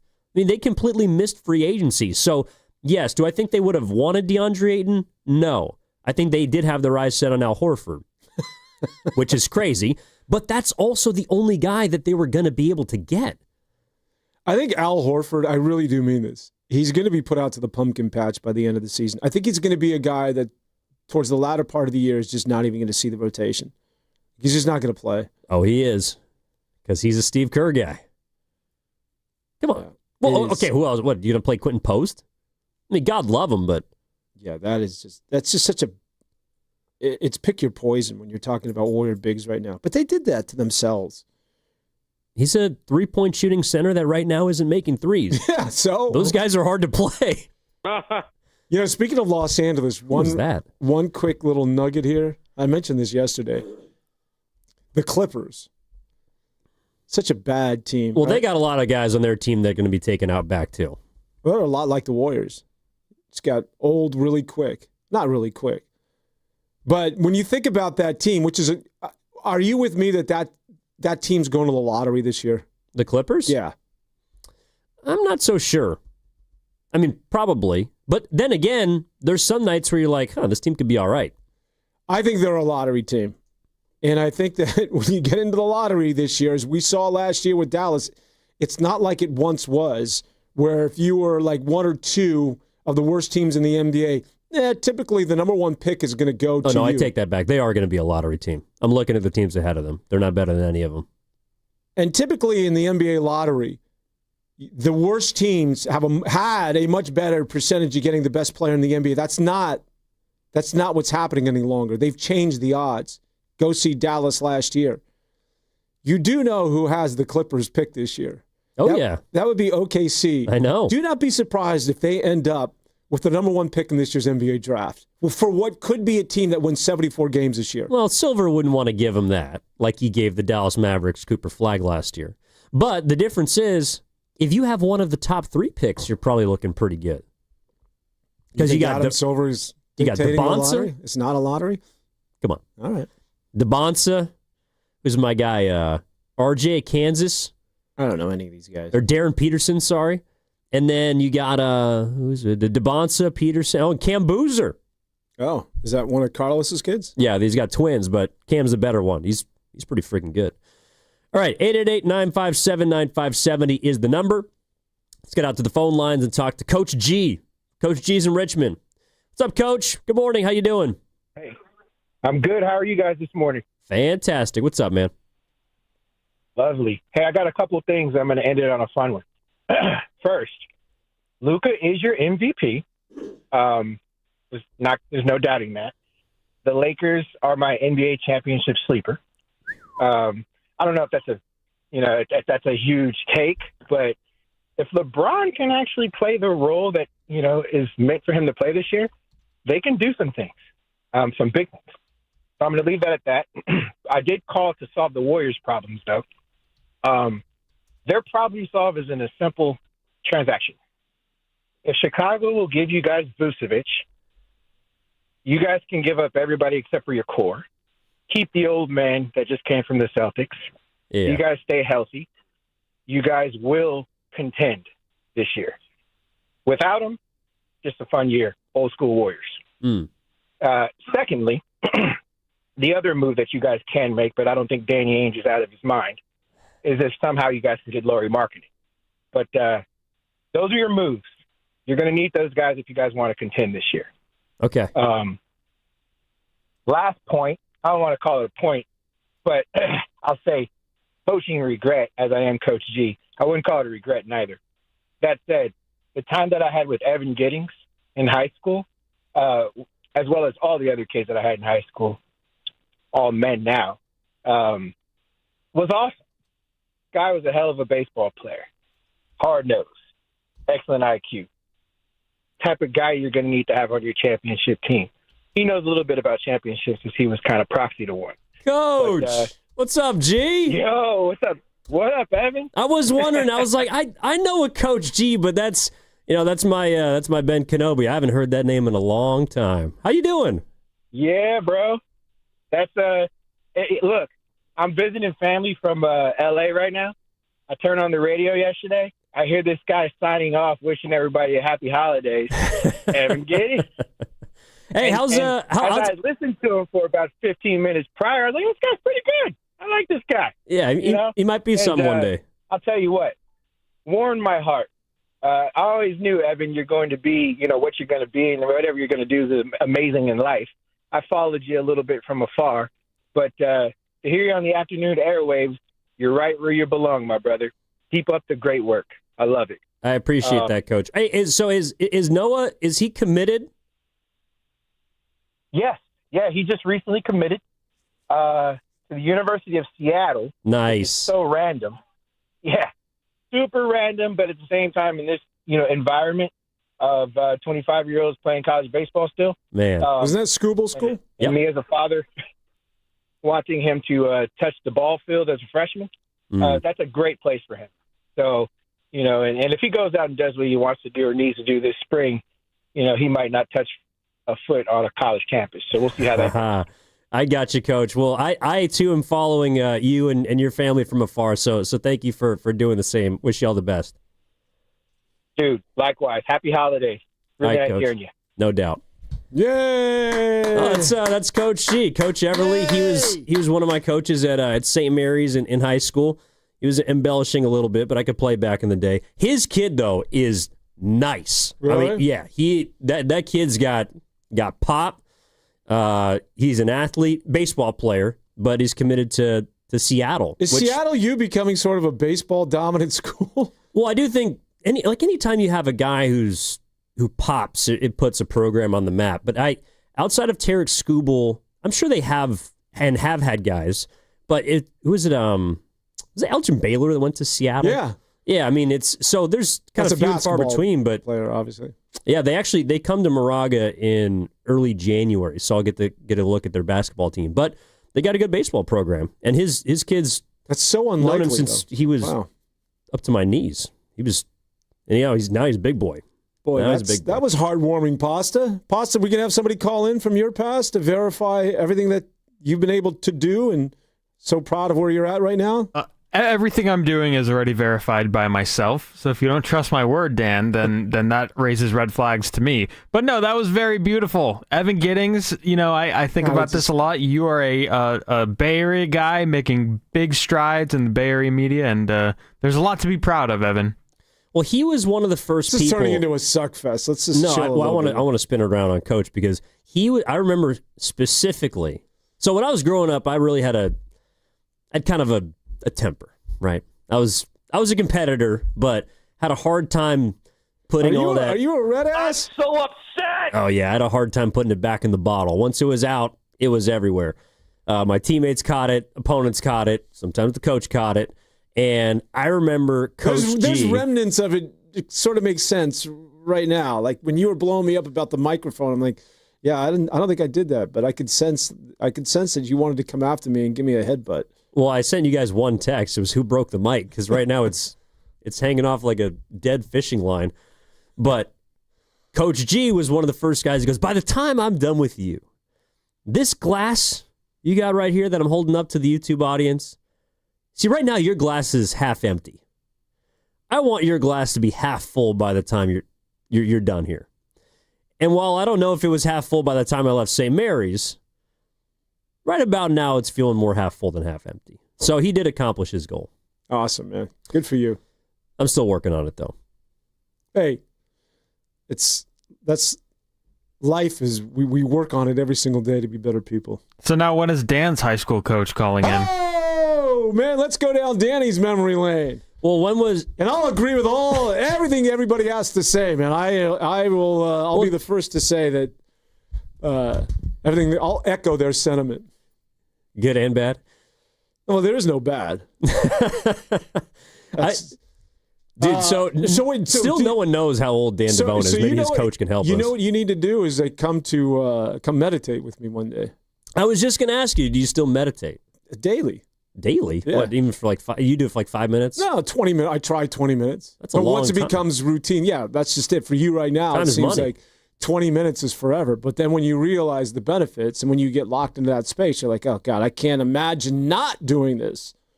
Well, you're at a place where you are able to invest in yourself. You know, you swim for an hour, you meditate for another 30, you drink green tea. Boom, and that's a day. That's a lot of time, man. If we go meditate with you, Dan, then afterward, can we go get vodka?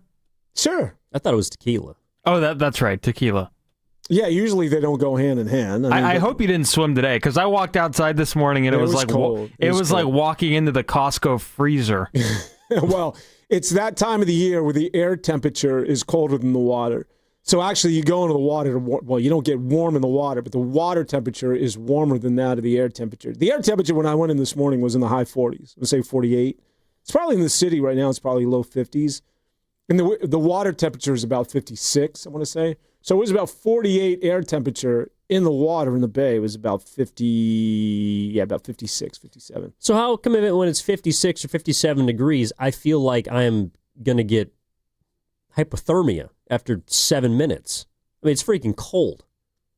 Yeah, well, what are you asking me? I mean, it doesn't feel like 56 degrees outside. It's fine. I can walk around in a T-shirt for a little bit. I'll be cool. If I jump in a pool or the ocean or the bay and it's 56 degrees, I'm freezing my you-know-what off. Well, it's psychological, a lot of it. And I think that if you were to swim and move around and get the blood flow, you'd be fine after 30 to 45 seconds. Fine in that you could, you'd be able to withstand and continue to swim for upwards to 20 minutes to half an hour. And that's what life's about. Well, you know what it sounds like? It sounds like needs to go swimming. Get that blood flow going. The Golden State Warriors. I was waiting for the segue, dude. Yeah, we got to hit a break, though. Like, how the hell is he going to do this one? The Golden State Warriors. We got to get that sponsored. Like, how does he go from wherever the hell we take this show to get it back on track with the Golden State Warriors? It's an art, man. I think it's Ryan Clark. He's got this podcast called The Pivot. That's what we need. That's what we need to get to sponsor this show, because we go off the tracks. All right, I see you, Jan, in Mountain View. Yes, we're going to get to your call on the other side. I'm looking forward to that and much more. Halfway home here on a Saturday morning. Warriors This Week with Evan Giddings and Dan Devone. We'll be back after this on 95.7 The Game. Tune in for Warriors Live today, presented by Xfinity, your home court advantage. Brought to you by Xfinity. Watch all your favorite teams all in one place. Xfinity, imagine that. This is the sound of Claire, cooking dinner at home.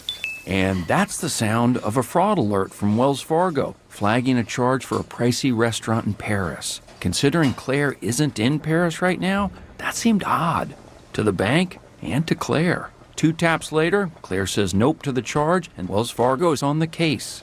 However you make money work, Wells Fargo can work with that. Wells Fargo Bank, N.A., member FDIC. Come into Friedman's Appliance in Pleasant Hill and see an amazing selection of Sub-Zero, Wolf, and Cove appliances live and on display in one of the largest living kitchens in the country. And save with Full Suite Savings Event. With qualifying purchase, get 3 additional years of protection or qualify for a $1,000 rebate. For the largest selection of Sub-Zero, Wolf, and Cove appliances, visit the Living Kitchen at Friedman's Appliance in Pleasant Hill or at friedmansappliance.com. This is bigger, brighter, better Black Friday at TCL. If picture matters, this is your moment. TCL's QD Mini LED delivers outrageous brightness, deep contrast, and pure accurate color in deeper blacks, so sports, movies, and games look exactly how they should. Smooth motion keeps every play crisp. Sharper detail pulls you in. It's premium picture without the premium attitude. And right now, it's on sale. Save up to 50% on select TCL TVs, including the Ultimate Series. From the premium QM8K, QM9K, the ultimate choice, ultimate brightness, ultimate black levels for the ultimate experience, to the versatile QM6K, built for brilliant picture and room-filling sound. There's a TCL that makes your wall and your wallet very happy. Lock in epic experiences, epic savings, and undeniable bragging rights now through Black Friday while supplies last. Find TCL at all major retailers. TCL, official TV partner of the NFL. Bigger, brighter, better Black Friday. TCL. It seems everyone gets a tip these days. Deliver food? Get a tip. Drive around town? Get a tip. Serve a drink? Get a tip. But here's one tip that can help you find a higher paying career. Merit America can help you get the training and support to find and succeed in an in-demand job, like data analytics or HR admin or supply chain planning. It may be the last tip you ever need. Learn more at meritamerica.org. Don't watch the game alone on your tiny screen. Ghostwood Kitchen is the ultimate destination for every major sporting event. They have huge screens, energetic atmosphere, and ice-cold craft beer. Their bar is ready to pour your favorite drink, and the menu is packed with delicious game day food perfect for sharing. Bring your team spirit, rally your friends, and catch every single moment with us at Ghostwood Kitchen, where the game is always on. And when the game is not on, we have the arcade to keep you going. Ghostwood Kitchen, 911 Main Street in Redwood City. Join History San Jose for South Bay Flashback, Riffs, Rhythms, and Revolution. This new exhibit celebrates San Jose's forgotten music scene of the 1960s through over 200 show posters, artifacts, and stories. Whether you danced to these beats the first time around or you're discovering the roots of rock history, this free exhibit will take you back to this psychedelic moment. Now open select weekends at the Paseta House in History Park. Visit historysanjose.org or 408-287-2290 to plan your visit. I am dedicated. I am TNT. Team in Training will change your life with a marathon, half marathon, triathlon, or a cycle event, and you'll change the lives of blood cancer patients. Join TNT, fundraise for blood cancer patients, train with world-class trainers, and be part of the most exciting endurance sports events in the country. Or train on your own schedule with TNT Flex. Join TNT now. Go to teamintraining.org. Hi, I'm Ryan Blaney, a third-generation race car driver, and we dedicate a lot of our time to going as fast as possible. My grandpa Lou is the reason why my dad and I started racing, and I'm really proud to follow in his tracks. But when my grandpa was diagnosed with Alzheimer's, it was a very unexpected bump in the road for us. I've learned a lot on this journey with my Grandpa Lou, and the memories of my grandpa will always be with me. It's important to notice if older family members are acting differently, experiencing problems with their memory, or having trouble with routine tasks. Talking about Alzheimer's can be really tough. But if you notice something, have a conversation with your loved one. Encourage them to see a doctor or offer to go with them. Early detection of Alzheimer's can give your family time to explore support services, make a plan for the future, and access available treatments. The Alzheimer's Association provides care, support, and research to help you take control of the situation with your family and manage the disease together. If you or your family are noticing changes, it could be Alzheimer's. Talk about seeing a doctor together. Visit alz.org/time to talk. A message from the Alzheimer's Association and the Ad Council.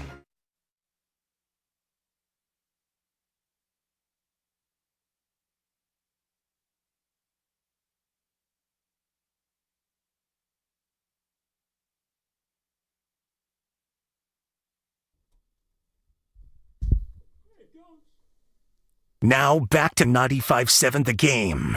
Oh, I couldn't tell if that was Pasta or if that was our guy Steve Stone. Now back to 95.7 The Game. Pretty good.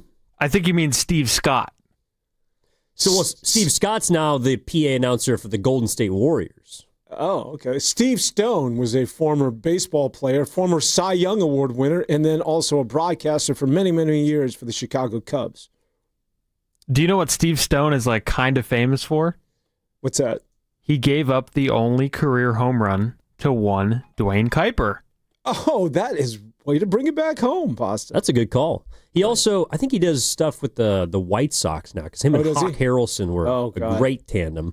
Put it on the board, Before Benetti, Jason Benetti, he does games for the Tigers now. He used to do games for the White Sox. And I really enjoyed him and Steve Stone. Steve Stone's just one of those guys who could just listen to talk about baseball for eons. Go ahead. Well, I was going to go to a call, but I just wanted to see. No, I was taking a breath before this call because it's someone that you and I both enjoy speaking with, and a subject that I think you might enjoy more than I.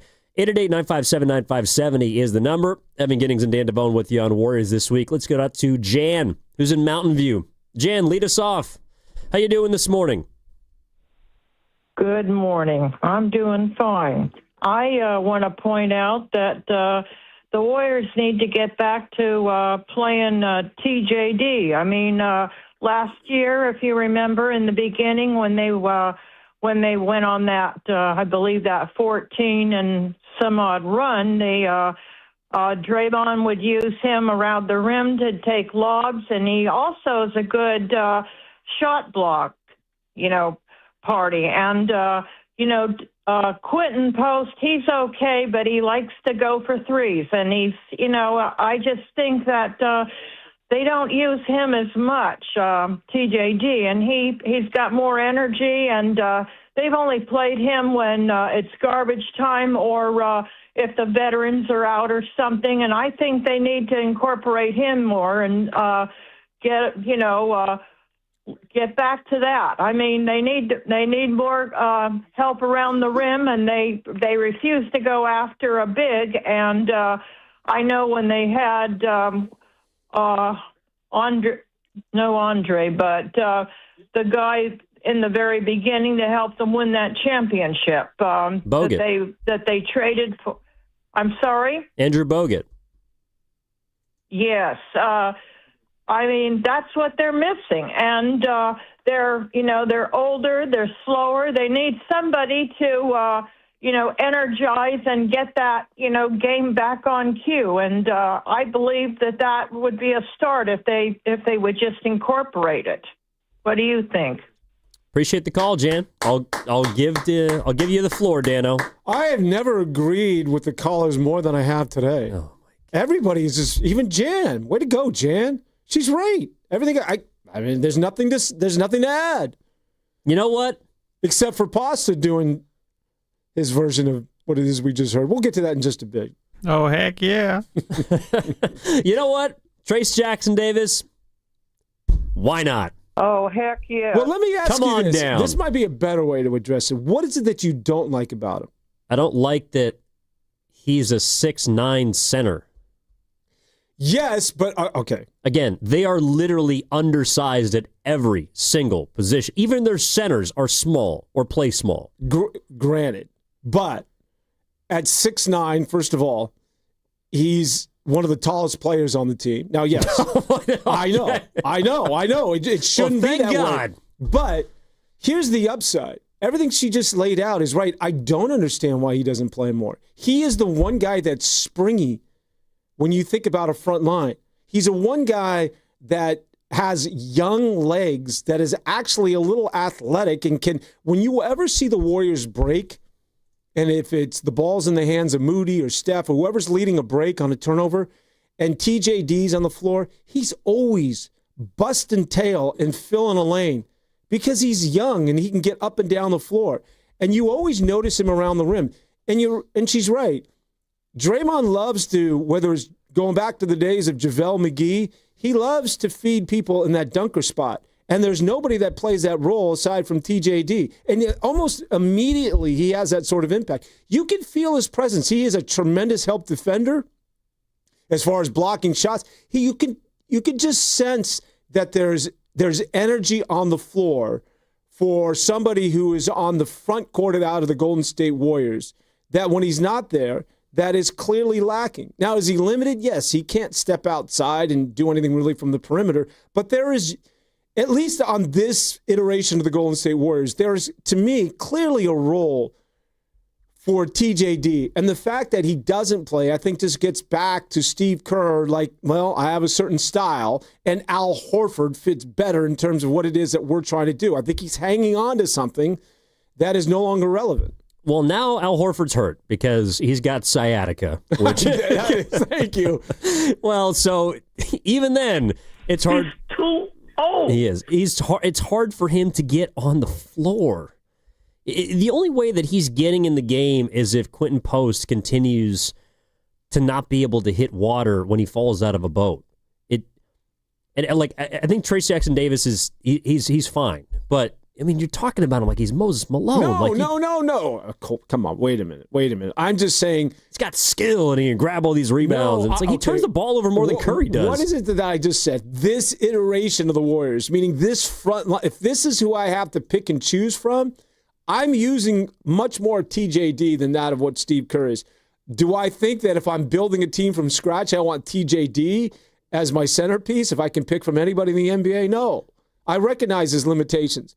But I also recognize that there's an upside to TJD that maybe Steve Kerr isn't aware of, or is at least willing to embrace. There could be. I mean, the one thing that I will say I think he does well is he is one of, if not the best, offensive rebounders on the team.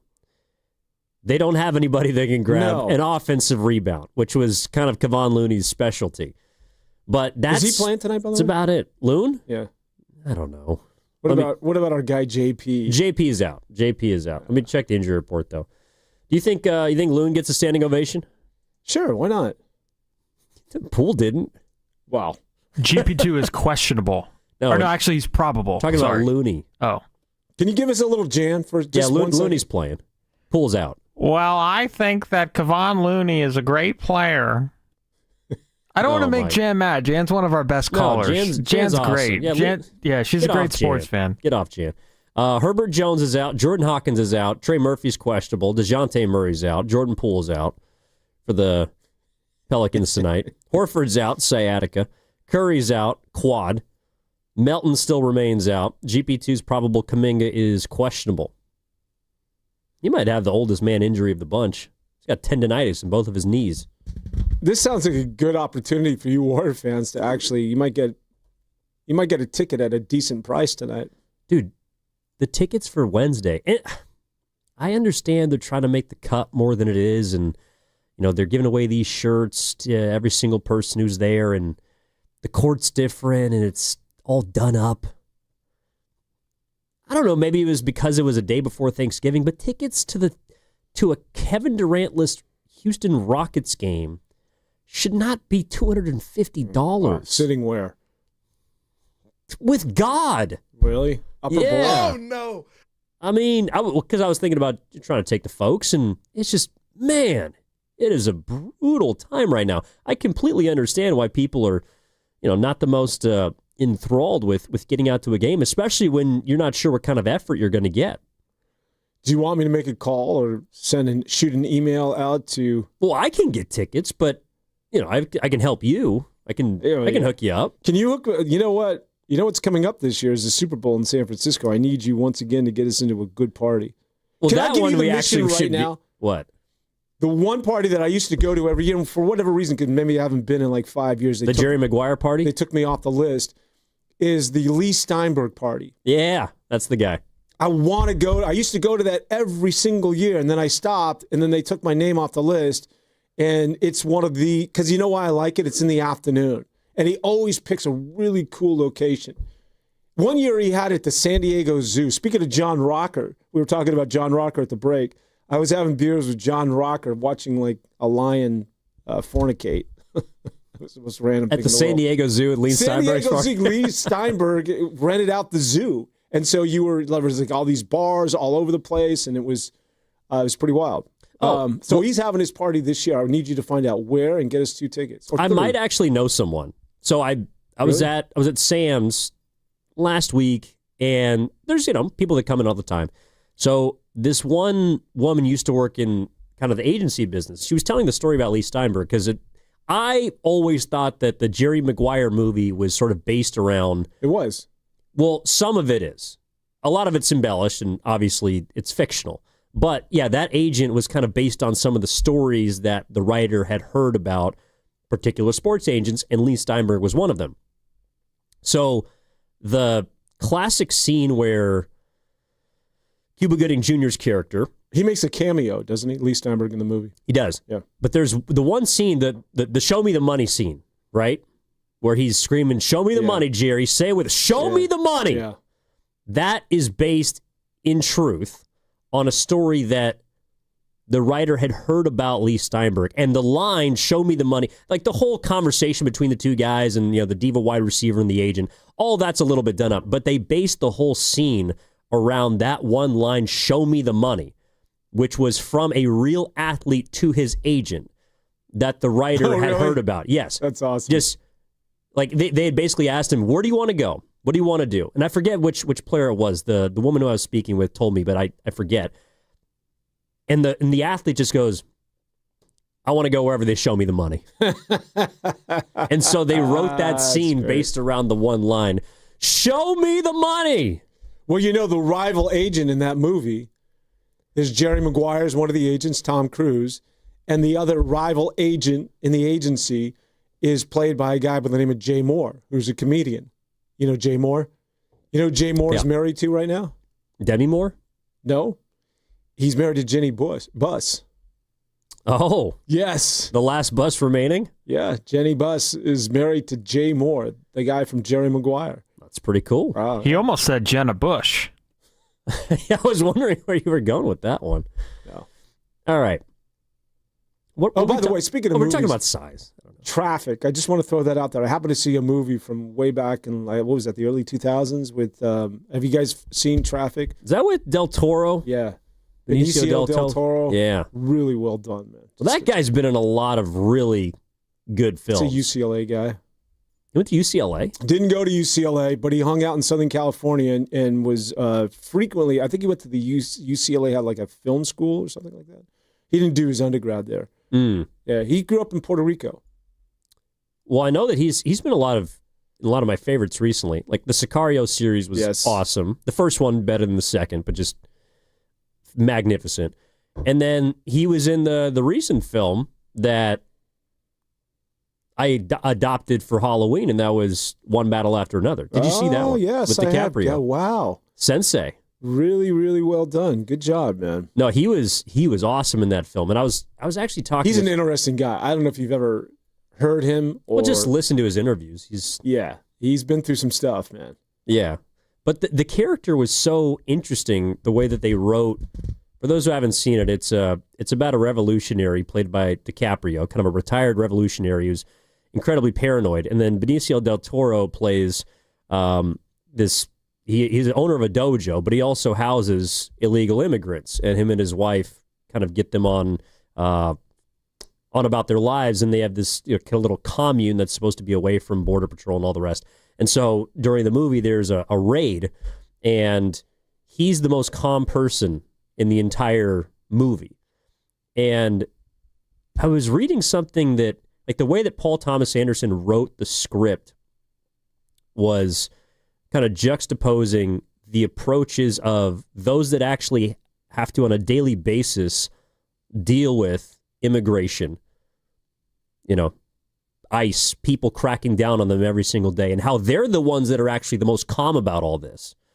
And the ones, obviously, the white people are the ones that typically freak out about these sort of things. And that's why, one of the reasons why DiCaprio's character is eccentric and animated and outgoing and crazy and just very paranoid the whole film. And Benicio del Toro's character is the one that is just, he's the sensei. He's very grounded. I don't know, I thought it was interesting. Have you seen Roma? I haven't seen Roma. Okay. Sounds like you're going to go somewhere with that. But no, I'm just giving the awkward pause because you know what's coming next. Stay tuned for it, Pasta. Hold on. We're talking about where the size is in Golden State, Dan, and I'm trying to figure out where the size can come from. Do you think it's something at the deadline? Okay, let's be honest. This is a team, let's just put the rat on the table, brought to you by Atco Pest Control. Sorry for bringing that on. Oh, Pasta's got it on the weekend? A moment's notice. Steve Kerr, any team coached by Steve Kerr, you will not have a prototypical 7-footer. And that has to change. Well, it's been the way he's been coaching for 10 years. Well, but that's the problem. Isn't that what it is that at least I've been saying is that you got to step back and look at the way the game's being played today, not 10 years ago. But imagine maybe you're different because you're someone who's in a constant cycle of rediscovery, and it's one of the things I love about you. But imagine you have won at such a high level for an extended period of time, doing it your way.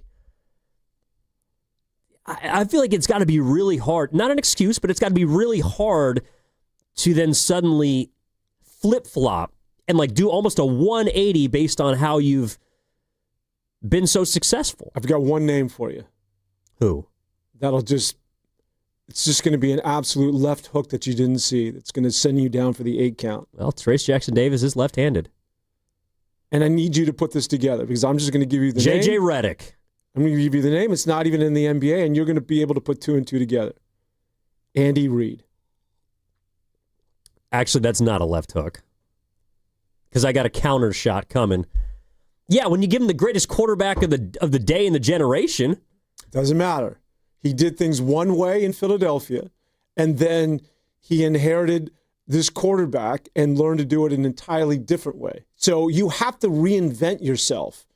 If you're going to be a good coach, you have to recognize I won in Philadelphia, but that was a certain style when I had McNabb as my quarterback and I relied on a good defense.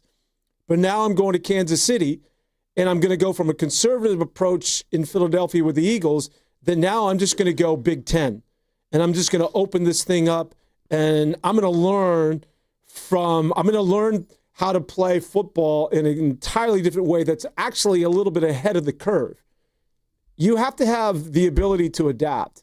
And Andy Reid is a perfect example. You look at him, he looks like a grizzled old guy from the 1970s, but he's very forward-thinking in terms of a head coach. Well, it's interesting you mention that because now that he doesn't have the players, they're actually one of the least dynamic teams, offensively speaking, in the league. I think that's been where they've come back to earth. And it is kind of reminiscent of the Warriors because, and you said it earlier, and I think you're 100% correct, the Warriors used to be the team that was setting the template for the rest of the NBA of how to win and how to be successful. And not just having the 2 greatest shooters potentially of all time. It was having versatile players that played off of each other, that didn't need the ball at all times, that basically, I feel like they kind of set their offense up like they played like a soccer team. The ball dictates who goes off on a certain night. But the Chiefs, meanwhile, are a team that, because they ran into an unbelievable talent at quarterback, they had speed, they had a player who could stretch the field. They just did stuff that, not that we hadn't seen, but they did it at a different level. And now they're recognizing that they have to win a different way. They've invested more in their defense. The Warriors have not, to me, transitioned the way that you have seen a Kansas City Chiefs. And I know basketball and football are different, but I feel like the Chiefs have sort of adapted in a better way than the Warriors have, even though they still have a lot of the same core. I just think Andy Reid showed the ability that a guy that was sort of at an advanced age for a head coach in the NFL was willing to change.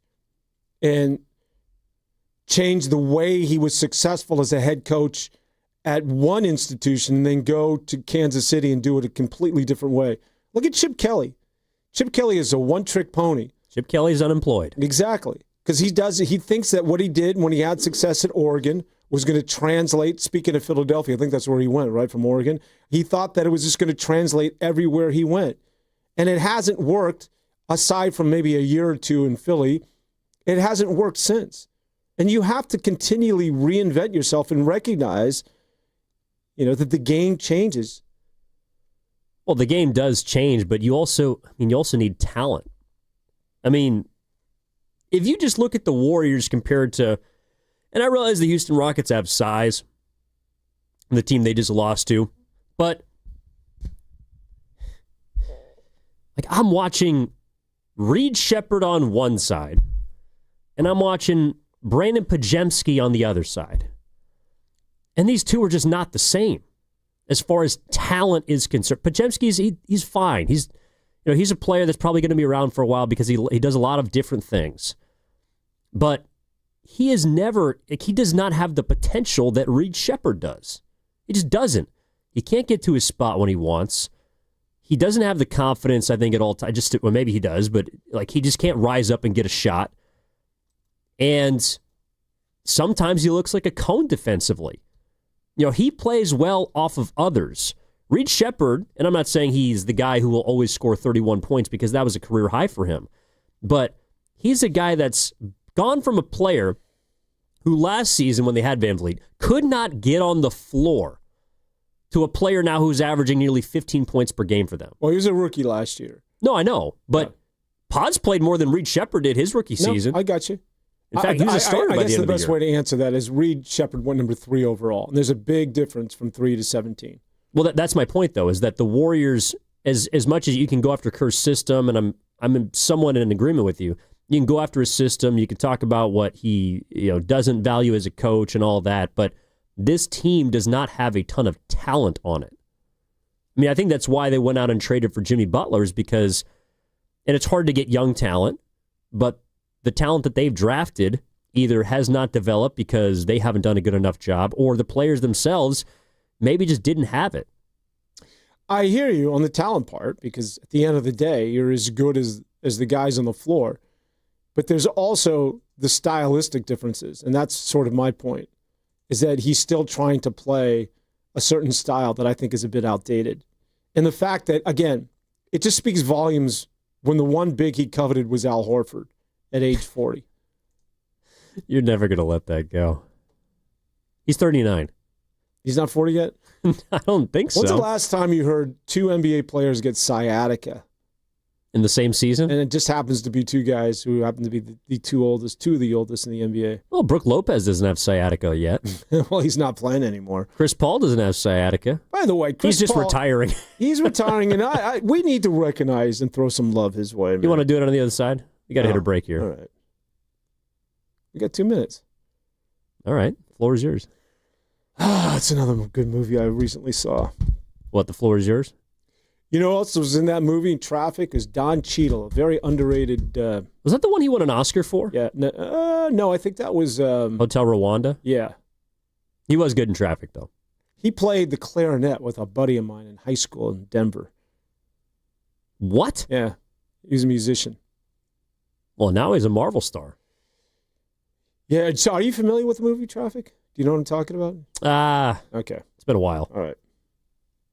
Awkward pause. Go ahead. Get us to the break and tease what it is that you're going to tease. Well, you were just going to... This is the pride. This is why I come here in the mornings. You're just going to wax poetic about Chris Paul, and you started talking about Don Cheadle. This isn't my fault. Oh, yeah. Well, nope. Got to hit a break. Now, can I tease Don? Not Don Cheadle. Can I tease Chris Paul? I think we should recognize one of the greatest point guards to ever do it. As much as people hate him, that's where I'm going next. Oh, actually, that reminds me. A friend of mine on Wednesday night, I forgot about this among the several libations, but someone brought up Chris Paul to me in a way that I did not remember about myself when I was a kid. So we could talk about that and much more. Tease. Yeah, and much more on the other side. 1 hour left on Warriors this week, 888-957-9570 if you want to get in on the conversation. Evan Giddings, Dan Devone, back after this. Red and Gold Game Day starts at Laughing Monk Brewing. Park for free. Enjoy amazing food, ice-cold beer, and every game on TV. Catch 95.7 The Game's pregame show. Then hop on the free shuttle straight to the stadium. Sign up now at 957thegame.com. Hi, I'm Brian Bakhtiari, Executive Manager of Stevens Creek Subaru. The holiday season is a time of giving, and for the 17th year in a row, Stevens Creek Subaru wants to give back. From now until January 2nd, get a great vehicle and support a great cause. Because with every new Subaru purchased or leased, Subaru and Stevens Creek Subaru are donating a minimum of $325 to charity during the 2025 Subaru Share the Love event, happening now at Stevens Creek Subaru. And if that's not enough, buy or lease any new Subaru from Stevens Creek Subaru until December 31st and receive 2 Sierra at Tahoe season passes from Stevens Creek Subaru. So you get a great deal on a new Subaru, get 2 free season passes to Sierra at Tahoe, and help some great charities at the same time. It's a win-win-win at Stevens Creek Subaru. Located on Stevens Creek Boulevard near Santana Row and Valley Fair, or online at StevensCreekSubaru.com. StevensCreekSubaru.com. And remember, buckle up and drive safely. All right, folks, this is it. The weekend many of you have been waiting for. Black Friday. The lowest prices of the year on the top-rated brands of TV. Samsung, LG, and Sony, with deals up to $1,000 off. No need to buy a poorly rated unknown brand with prices like this. So what could be even better? How about video-only's better than Black Friday deals? That's right, better than Black Friday. Before you buy, check out Video Only, or you'll be sorry. Comcast Business is celebrating the holidays by giving your business the $1,000 holiday bonus when you switch to a gig speed internet package. Just imagine the thousands of possibilities of a $1,000 prepaid card. Like possibility number 12, a new laptop for the office holiday hero. Or possibility number 108, smart speakers to deck those hallways. Or possibility number 192, new equipment for the new year. Or possibility number 555, Bluetooth holiday lights for office decor. Switch to Comcast Business, designed for 100% reliability with business internet and wireless connect, plus advanced cybersecurity, and now get the $1,000 holiday bonus. Comcast Business, powering possibilities. Ends 12/14/25. New customers only with 2-year agreement. Requires qualifying gig package. Other restrictions apply. After doing it all, a Lazy Boy recliner takes you from 0 to surrounding you with the comfort you deserve. And right now, it's the perfect time to kick back during Lazy Boy's biggest Black Friday sale. Save 30% on everything, plus free delivery. Visit your local Lazy Boy store today. Monte Hill for my friends at Ceremony Ford, and the year-end sales event is on now. This is the time to score 0% APR financing for 60 months with $0 down and 0 payments for 90 days on some of Ford's hottest models, including the F-150, Explorer, Escape, Super Duty Regular and Super Cab, Transit Van, Lightning, and the all-electric Mustang Mach-E. Look, I absolutely love my Explorer. It's perfect for my family, packed with cutting-edge tech and style to stand out wherever you go. And with deals like these, you won't want to miss this chance to grab your dream Ford. Remember, that's 0% APR for 60 months, $0 down, and no payments for 90 days. You can save big on top models right now, but hurry, these year-end deal savings end January 5th. So swing by Ceremony Ford in Colma, just off Ceremony Boulevard, or check out their incredible inventory right now at CeremonyFord.com. Ceremony Ford, the Bay Area's go-to spot for unbeatable year-end deals. And don't forget to tell them that Bonte sent you. Target's Black Friday deals are delivering big surprises all week long, like 40 to 50% off top holiday gifts, plus thousands more deals in-store and online, all with free shipping. Load up on all the season's must-haves with huge deals on tech, video games, toys, floor care, clothing for the family, and so much more. Hurry, these deals are going fast. 40 to 50% off gifts and Saturday. Only at Target. Free shipping applies to orders over $35. Every now and then I rinse it out, and I need Johnny Rinse tonight, and I need it more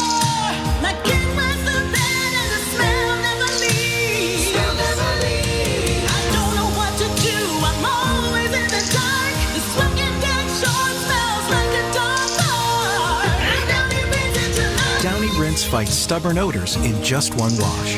When impossible odors get stuck in, Rinse it out. Catch comedian and actor Nick Offerman when he comes to the Bay Area with his Big Woodchuck Tour at the Masonic on February 7th. Buy your tickets at LiveNation.com. And for a chance to win a pair of tickets courtesy of Live Nation, enter online at 957thegame.com. oh no. Ah, that's the sound of someone who's misplaced My debit card. their debit card. Where'd I leave that thing? Not at the gas pump, or the checkout counter, or the roof of your car. Now, if he has the Chase mobile app, he can use Card Lock. Wait, I could just lock my card. Yep, just a few tippy taps on his phone, and that sound? That's peace of mind from Chase. Chase mobile app is available for select mobile devices. Message and data rates may apply. JP Morgan Chase Bank N.A. member FDIC. Makita's built for the pros who show up early, who don't do shortcuts, only precise cuts. With tools built to last, job after job, year after year. Performance that pays off, because when the job calls for the best, you answer. And when you need the best, you call on Makita. Built to be the best. Available at the Home Depot. You're listening to 95.7 The Game, KGMZ FM in HD1 San Francisco on Odyssey Sports Station. Always live on the free Odyssey app, Twitch, and YouTube. Powered by First NorCal Credit Union.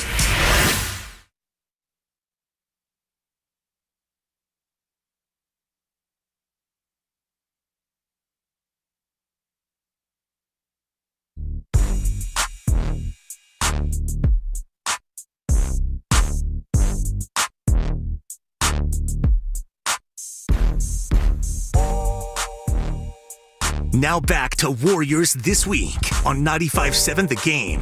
Yeah, you better be Modelo sounds careful. pretty good right now.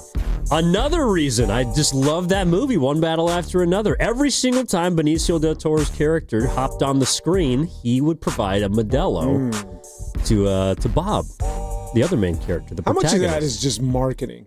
Because when I think of Modelo's and I think of Coronas, I just think of the branding. Like, I like the bottle, like the look. I don't even know necessarily if I could discern the taste between a Modelo and a Budweiser. Well, one's a cerveza and one's just kind of a classic light beer. But well, cerveza means beer. Yeah, but you know the difference between a Mexican lager, Mexican beer, and like a domestic one. Well, that's what I mean. I just is a lot of it just sort of image. I think there is a different taste, although it could be something more mental that I you're think a lot of it's considering. me. Like you think about Corona, and it's sort of like it's about the lime, it's about the clear bottle, or El Sol. I always feel like I'm getting a slice of sunshine, and it's sort of putting me in a different place. Well, I think that is part of the marketing. You know, the idea of finding your beach or whatever it is. I fall victim to that when it comes to Mexican beers. When I think of Pacifico is probably my favorite one. And then when I think of Pacifico, I think of San Diego. It just always takes me right down to my favorite city. You know what I mean? I'm not from there, but I love San Diego. Love it, baby. Awkward pause. You got to be careful on Wednesdays, by the way, before Thanksgiving. Oh, you man. got to be real careful there because That's when you go hard, man, right? Hit me. Well, one of the nights, yeah, but we were out and about. A bunch of buddies from high school were in town. I think so. I was taking my parents around. Actually, North Beach of all places, not late, but we were there to... Did you beat up my buddy? No, we were there to have dinner, and there was like nobody out at 6 or 7 p.m. You might Nobody. have asked where you guys went?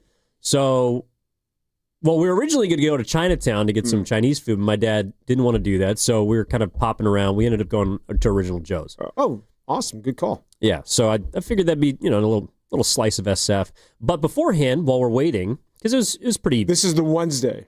Night before the Wednesday, Thanksgiving. yeah. Okay. Before we get in there, we go to Maggie's, just around the corner, right by Green, and there's no one in there.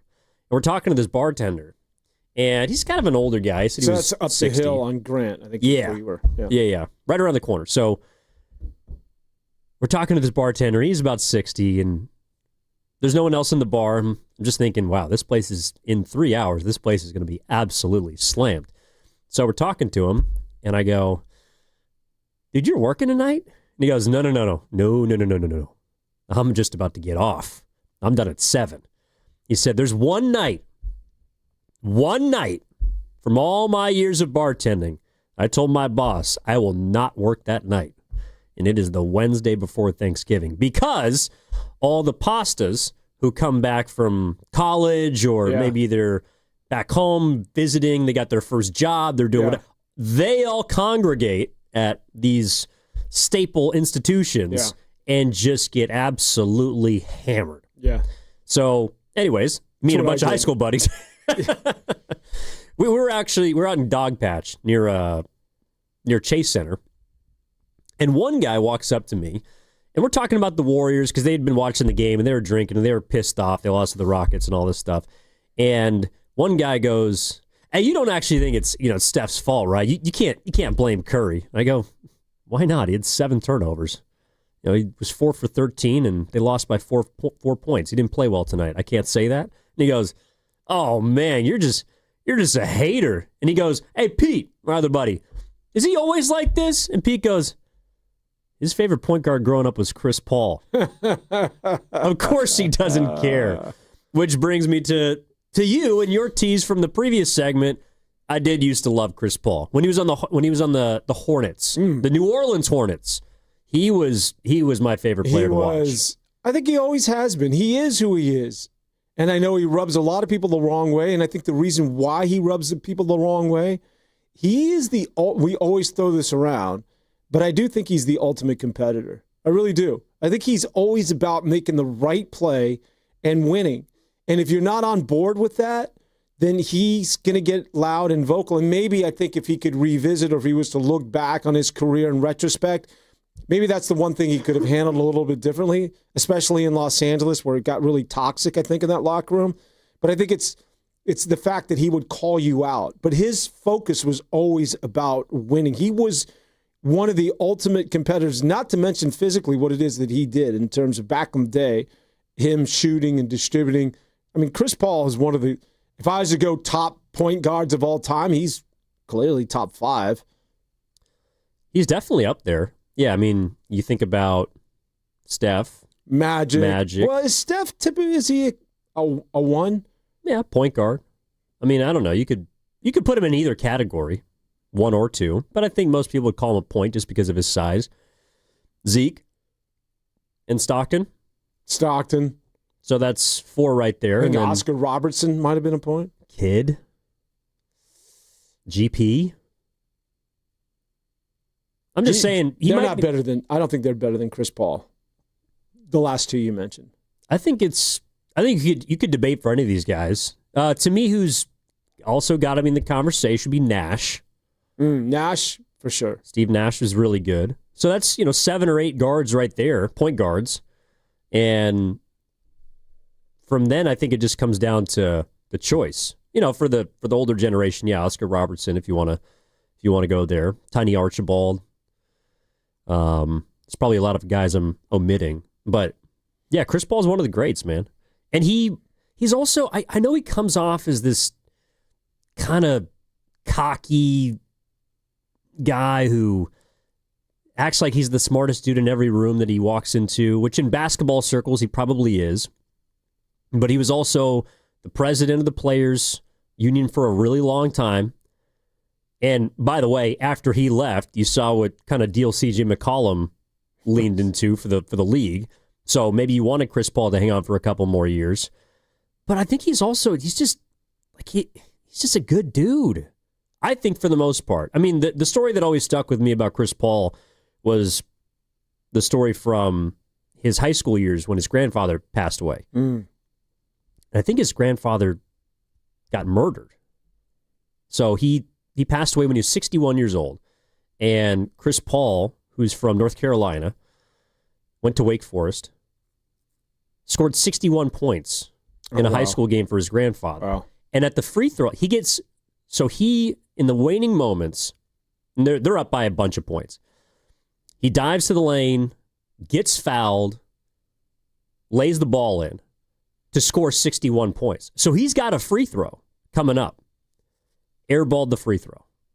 He airballs the free throw so that he can finish the game after he has to get sub out with 61 points, and waiting for him on the sideline is his dad because he scored 61 points for Nathaniel Jones, his grandfather, who was murdered. So ever since I heard that kind of story about Chris Paul, I know that, again, he comes off as kind of crass and a guy that thinks he's better than he is, maybe, but I think at his core he's a good dude. And he seems to be a really good father for his kid. I don't know. Well, I don't know if he's a good dude. I just don't. I've never met him, but I do appreciate his game, and I think that a lot of the reasons why people don't like him was just built out of the fact that he was the ultimate competitor. And you mentioned C.J. McCollum, and just getting back to sort of the players' union and basketball in general. You talked about this, the Emirates Cup. Yeah. That's not hitting anymore. For me personally, like last year there was some intrigue, like, oh, this is kind of cool. I don't think that has staying power. Like the Friday nights now, it's like I have so little intrigue about who's going or who's playing or even the different courts. Well, not the courts, but the leagues or the conferences or the way they break up the bracketing. Yeah. I could care less.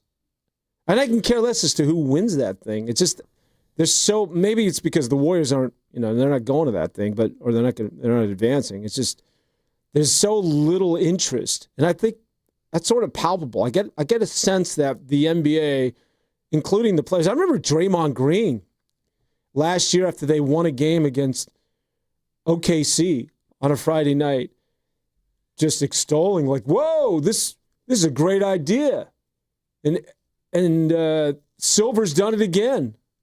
Like, I love this NBA Cup. Now it's just like, I don't hear any of the players talking about it. I know the fans are sort of like, yeah, whatever. Well, you can tell that, so I think this is the third year of the Cup.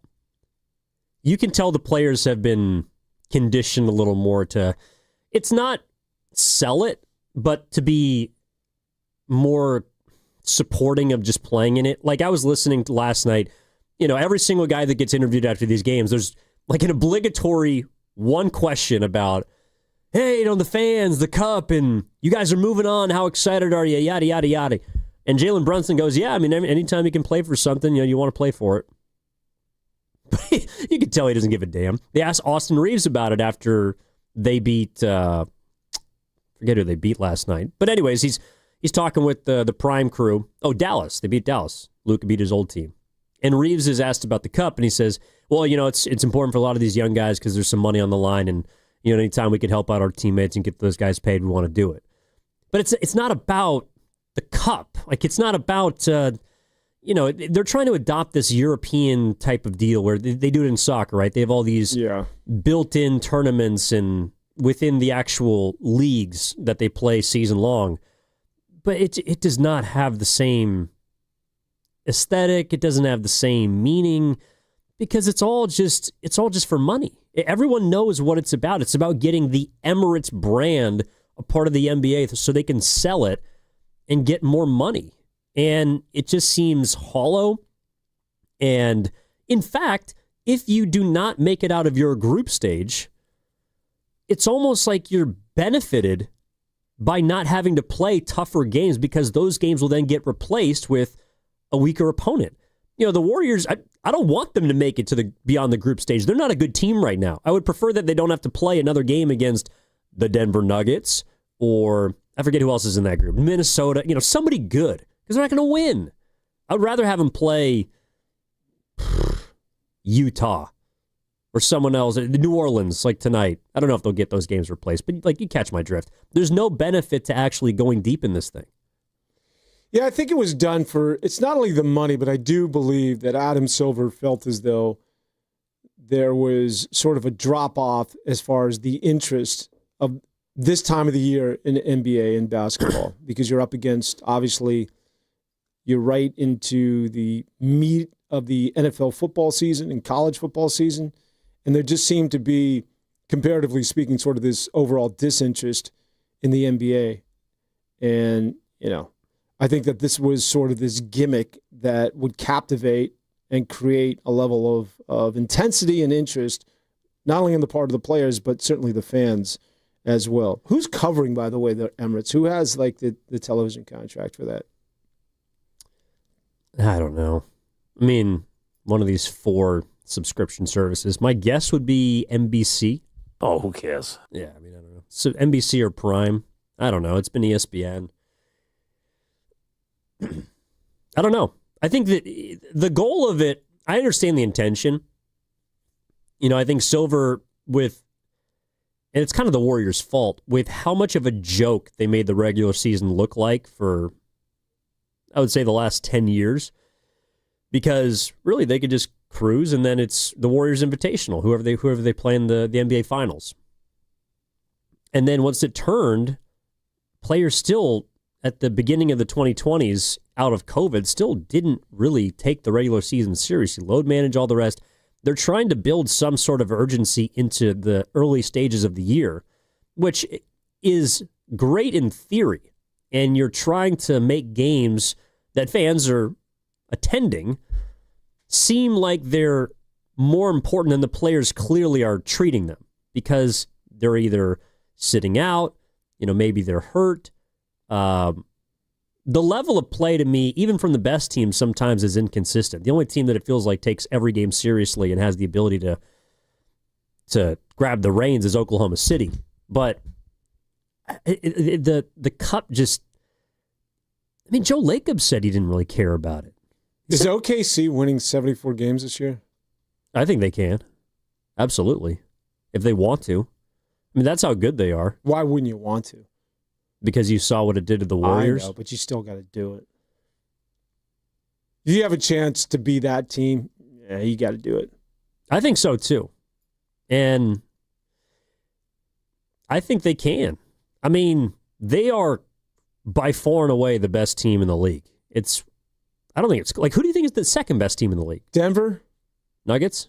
Which is why when you're handing the MVP to Luka, I'm just like, okay, but the Joker, pound for pound, is as good, if not better, than Luka. It's just I think we have fatigue on the Joker. He's still, Lakers are a game better than the He's Nuggets. amazing. I get it, but if you have enough wins, I think that Luka to me would be there. Jokic is there. The one thing, Luka hasn't played as many games as him. But if he gets to 65 and there's not a big difference, I wouldn't have a problem with that. I mean, the Lakers were a team that, I mean, some people had them being good, but I don't know about you. I mean, I kind of looked at them the same way I looked at the Warriors. I thought they would. Warriors, Clippers, sort of in that whole Minnesota, sort of in that same category at the beginning of the year. And it's interesting, too, because the Lakers look like a really good team. At least they're playing really well right now. The Warriors are kind of they're a mid team, honestly, and then the Clippers stink. But I think coming into this year, everyone had them around the same spot. It's the West Coast bias, I guess. But I would still say Oklahoma City, then Denver, and then I still like Houston more than Los Angeles, to be honest. Because, again, they can win without shooting well. And if they shoot well, then you're done. I mean, they're one of the highest scoring offenses in the league because they grab offensive rebounds at a rate that we haven't seen since the 90s. I mean, every single ball off the glass is theirs. Well, does not get back to my point of how the game's changing. Well, I think they are trying to. They're the team that's trying to take it back. To take it back to the way things were, which is size matters. Shout out Bob Fitzgerald. But also, like, they had 2 centers last year. They had 2 7-footers, and only one of them started. This year, size matters. Thank you. They're not only starting double bigs when they're at full strength, but then they have another 7-footer that comes off the bench. So they lost to the Warriors last year with their size, and they doubled down on it. I think that was that kind of decision to me doesn't get enough credit. And I think that's how the game's being played again these days. It's not about your percentage from three-point territory, but it's second chance opportunities. It's mucking it up down low a little bit more. And again, I think that, the Warriors have not, for whatever reason, embraced this style of play. And the three is slowly, mark my words, are going away from NBA teams. I mean, they're always going to shoot it, but not nearly as frequently as, because remember just a couple of years ago, if you were coaching a team, you had to address the 3-point line, and you would curtail your team, and you would get players accordingly. Like everybody had to shoot it, and that's how you win. That's the recipe. There is no ifs, ands, or buts. That's how the game is being played, and that's not the case anymore. I don't think Houston relies on it. The Lakers don't rely on threes. Toronto's not a good 3-point shooting team, or don't shoot as many threes. And how about Detroit? Look at Detroit. You talk about throwback. Oh, I know. They're good. Jalen Duren, baby.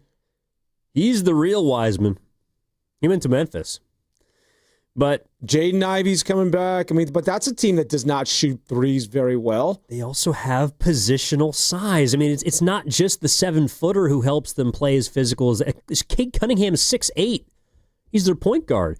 But they also, so number one, they had growing pains. But one thing I like that they did, which it seems to me everyone's kind of trying to adopt, like the best team. So we were talking earlier about Amin Thompson.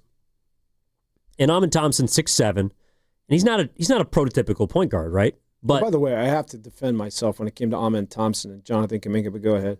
Well, you can if you'd like. We'll step aside. No, I don't want to interrupt, but I'll do that as soon as you're done. Okay. Amin Thompson, 6'7", and they put the ball in his hands as the point guard first game of the season. Knowing that there's going to be some growing pains, he's going to turn over the ball, but hopefully by the end of the year, after playing point for long enough, he'll be what they need, which is just a big guard. That's what Detroit did last year with Cade Cunningham. He turned the ball over so damn much.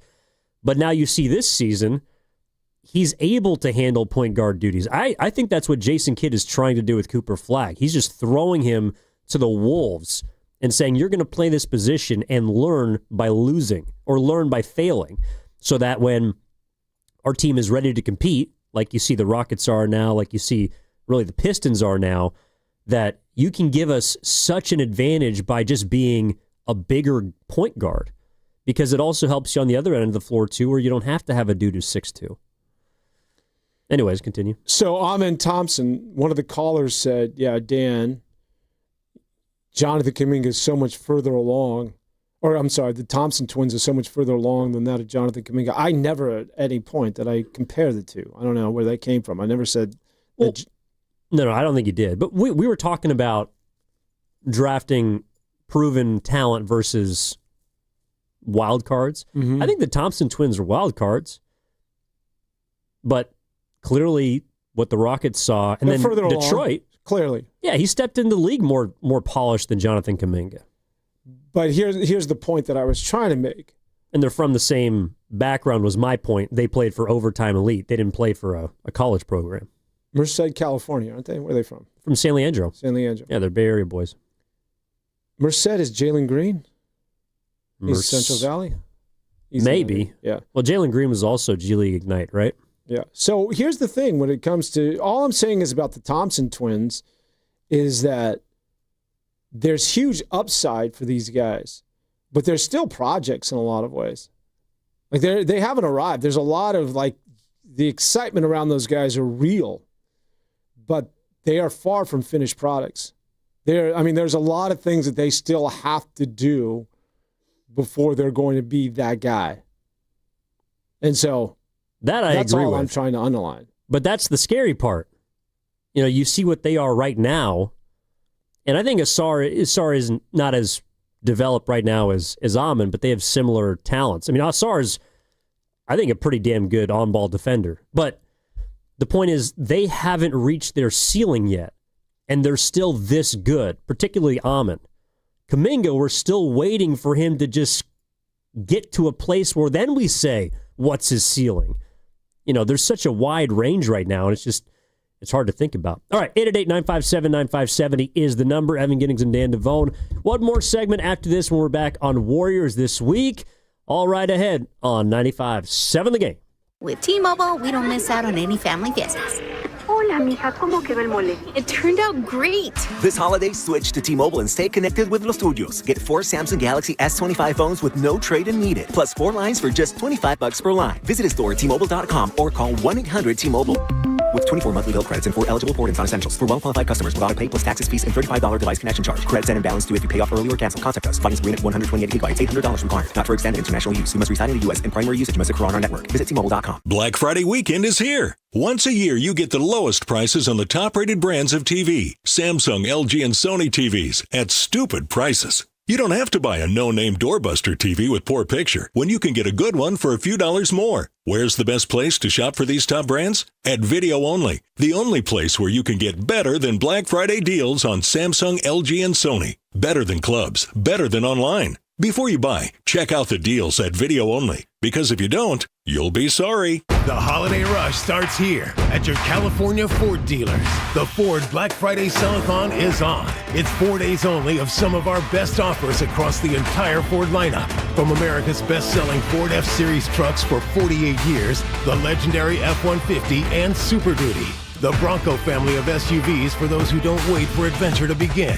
All-electric standouts like the Mustang Mach-E and F-150 Lightning. And Explorer and Escape, the perfect balance of comfort, capability, and everyday versatility.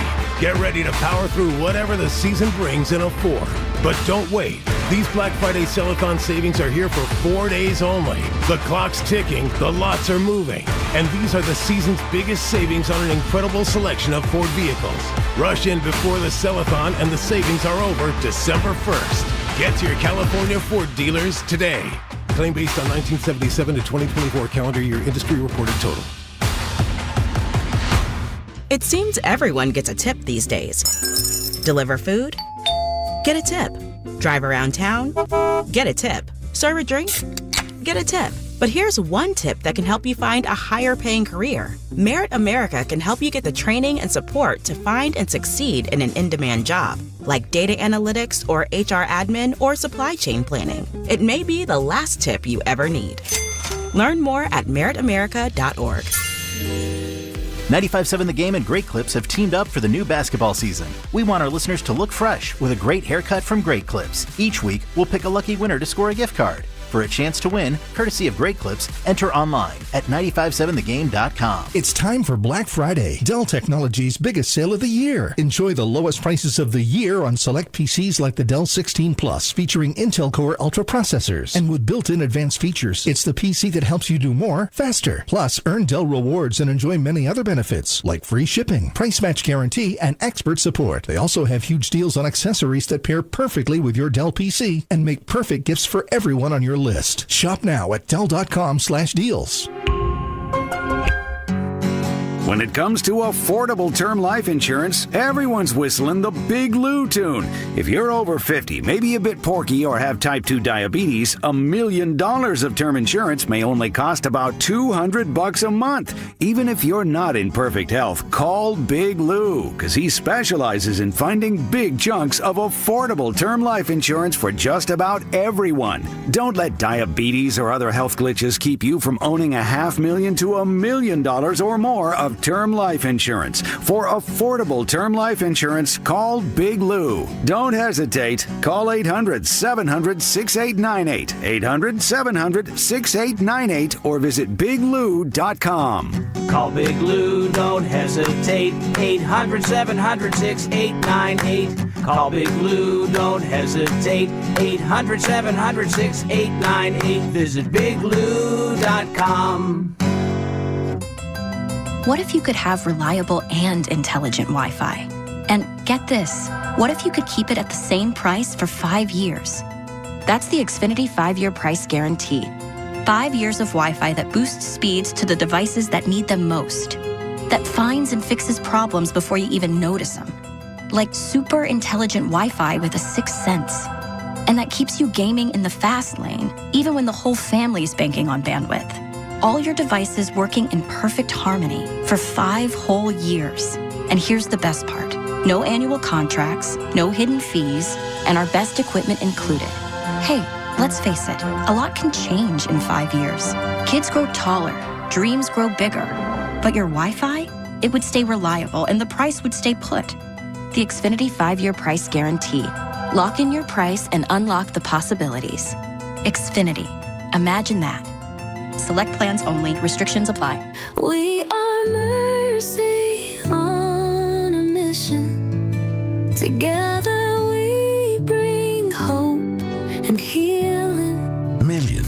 with treatable conditions, but no access to surgery. Mercy Ships changes that. For 50 years, our hospital ships have brought free, life-changing surgeries, restoring health, dignity, and hope. Learn more at mercyships.org. Some people just know you can save money on car insurance by checking Allstate first. Like you know to check the weather first, before wearing face paint to the game. Bro, your Go Cats is dripping into your nachos. Oh, and now paint is in my eyes.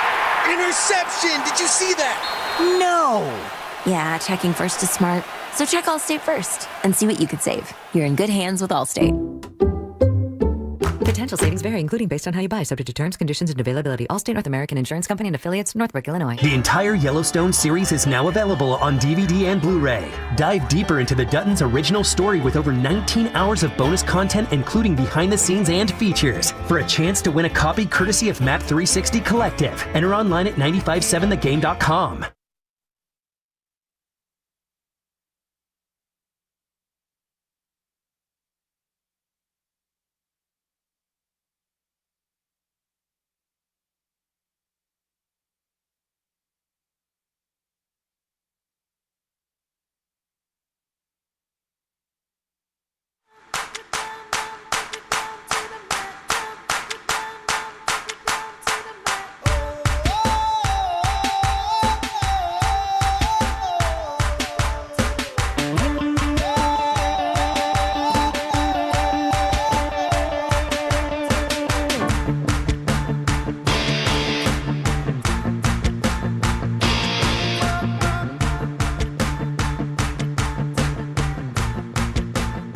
Now back to 95.7 The Game.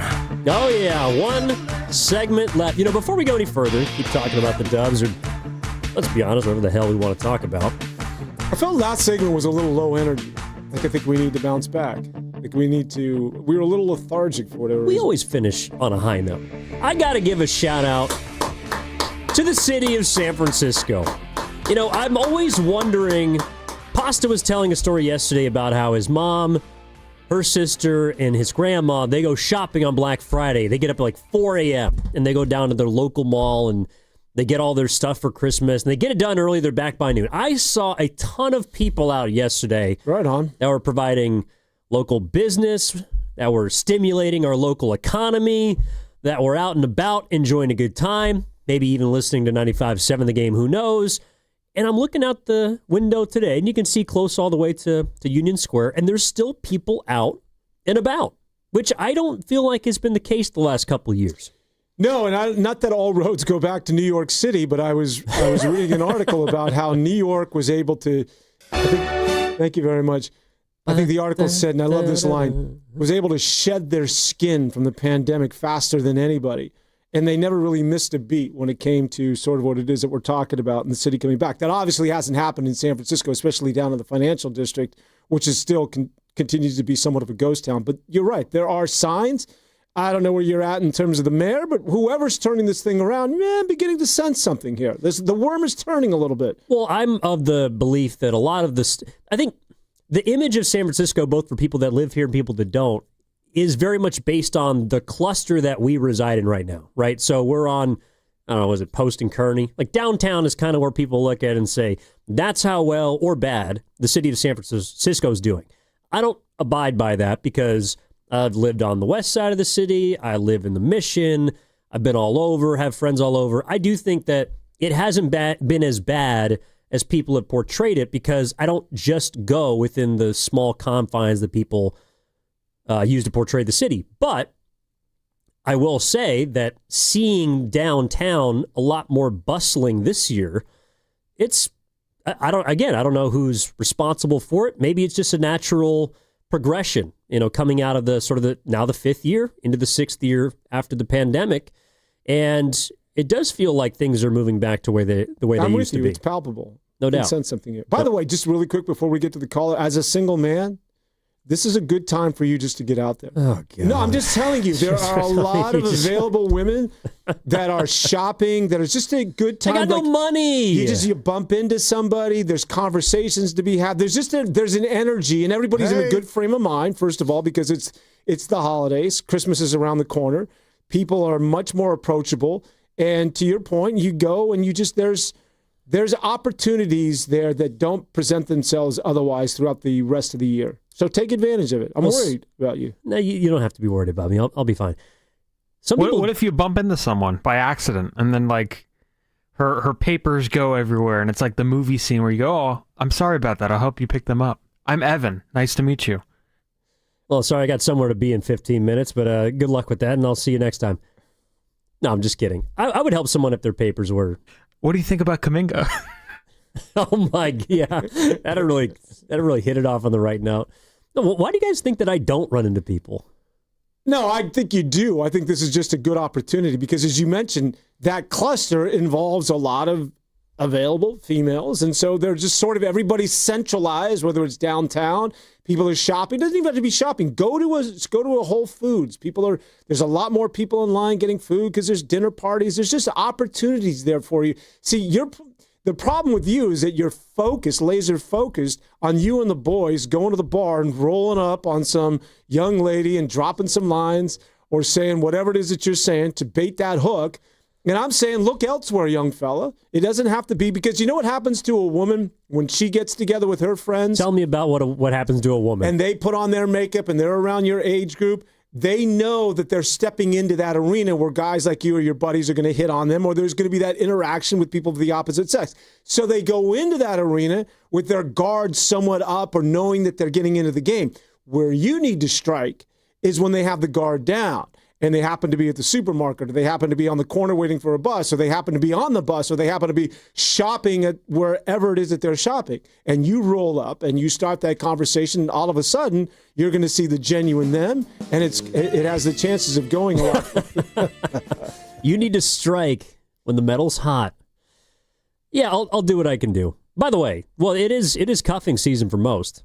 Those that have already been cuffed, those that are looking to get cuffed, and we'll see where we fit in. I love the fact that you're single. I hope you're single for a very long time. You're going to be so... That's not what I just heard the last 10 minutes. I know, but you're going to get so boring. You sound like my mom, though. It's, every single time, last couple days, we're at the house, and I'm making pies with my dad, or we're cooking up something, or watching football, and bzz, bzz, I'll get a buzz on my phone. She'll go, "Is that a girl?" I'm like, "No, Mom, it's one of my 17 male friends."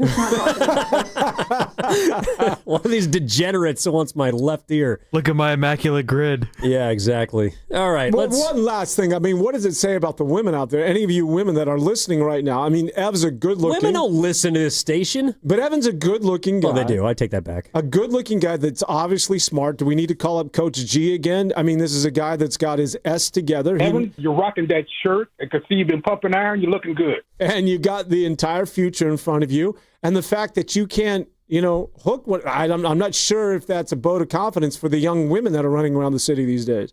Well, it's probably for the best that a few of the women that I've met don't listen to this station, because I don't want them to get the wrong impression of me. Yeah, you're right. All right, let's go to AJ in LA. We've been making him hang on for too long. Enough about me. AJ, what's up, man? The floor is yours. Any daughters, AJ? All right, man. It's all good. I didn't wait that long. I jumped right on, man. My man. Hey, you know what? Speaking of running into people, man. Oddly enough, I ran into Ty Jerome in Santa Monica last night. Whoa. Him and Jaren Jackson. Yeah, him and Jaren Jackson was hanging out together, which is crazy. I had no idea that they rocked. I guess I'll be fading the Grizzlies tonight. Oh, you say what? Where were you, AJ? Yeah, because I guess they played the Clippers last night. Oh, I had no idea. But I was at a restaurant. I'm not going to mention anything I for gotcha. obviously privacy, but I was dining out, ran into those guys late last night, and I actually asked Ty Jerome about the Warriors. I was like, do you know who you like? And interesting, he mentioned Jonathan Kaminga. He said he loved him. So that was interesting. But here's the thing. I caught the last of this segment. You guys were making comparison of young guys and trajectories and all that. Just want to chime in and just kind of pump brakes on trajectory of guys who's putting up numbers or putting up stats on awful teams like Alex Sarr in comparison to Jonathan Kaminga and saying, hey, we don't know the trajectory. We always got to remember that guys show a little bit more in terms of inflated numbers and opportunities and runway on teams that's not really performing and really don't have a place to go. I mean, we like to think the Warriors have a place to go, even though they're pretty mid. They've been mid for the last 5 years. But the assumption is that the Warriors are a team that's going to be competitive. And a guy like Jonathan Kaminga on a team that's supposed to be championship bound, you know, his opportunities are going to be a bit strained, and they've been that way for quite some time. We can only look at per 36. When it comes to guys who's getting opportunity. I was looking at Alex Sarr, and he's averaging more minutes right now than Jonathan Kaminga has ever had in his entire career, playing on the worst team probably in the history of the NBA. You know what I mean? So we got to pump our brakes there a little bit on making those trajectory comments. We're only going to know who Jonathan Kaminga really is when he make it to his next team, because we got to remember also that there's teams and coaches who are, it's an advantage of them. It's their responsibility to develop talent and nurture talent. And oddly enough, Jonathan Kaminga plays on a team with a coach who admittedly mentioned that he don't know how to develop talent. He don't have the ability to develop talent. So that's totally two different situations that these guys are dealing with. When we're talking about Alex Sarr and the Thompson twins, who are playing with coaches who are talent nurturers. The Warriors don't have one of them. They don't have the foundation to develop talent. They don't have the ability to do that. And so just had to point that out. But lastly, before I go, I think I saw something about some locker room issues.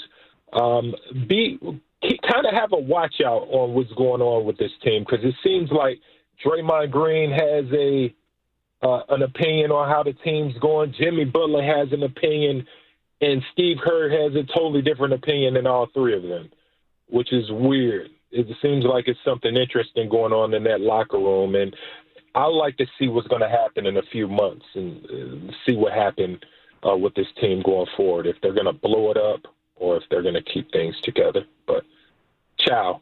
I got you, AJ. And it's kind of cool running across Ty Jerome, Warriors legend. Legend? Tongue-in-cheek. So the thing about, well, his point about Sarr to me is interesting because... Sarr's good this year, by the way. He's good. But AJ also mentioned, which he's correct about. Yeah, he's right. They might be one of the worst teams in the history of basketball. So that's where I find it difficult. Like, Sarr's obviously talented, right? He's but I guess that's where I started, because I didn't think he was talented coming out as the number one a couple of years ago. Well, his jump shot looks like Michael Kidd-Gilchrist, but if it goes in, it goes in. I mean, and was he number one? Was it Reese Shea? He was one or two. Him and Reese Shea went 1 and 2 in that draft. Oh, he was 2. But, okay, so Sarr looks like the more polished, or no, not polished player. He looks like he's got a higher ceiling. You know, fine, whatever. Reese Shea's playing on a team that's actually winning some games, you know, and his role is not to be the number one player. And so that's why I'm not sure. I agree with him that we're going to figure out what Jonathan Kaminga can be eventually when he goes. I think he's going to get traded in February. We'll see.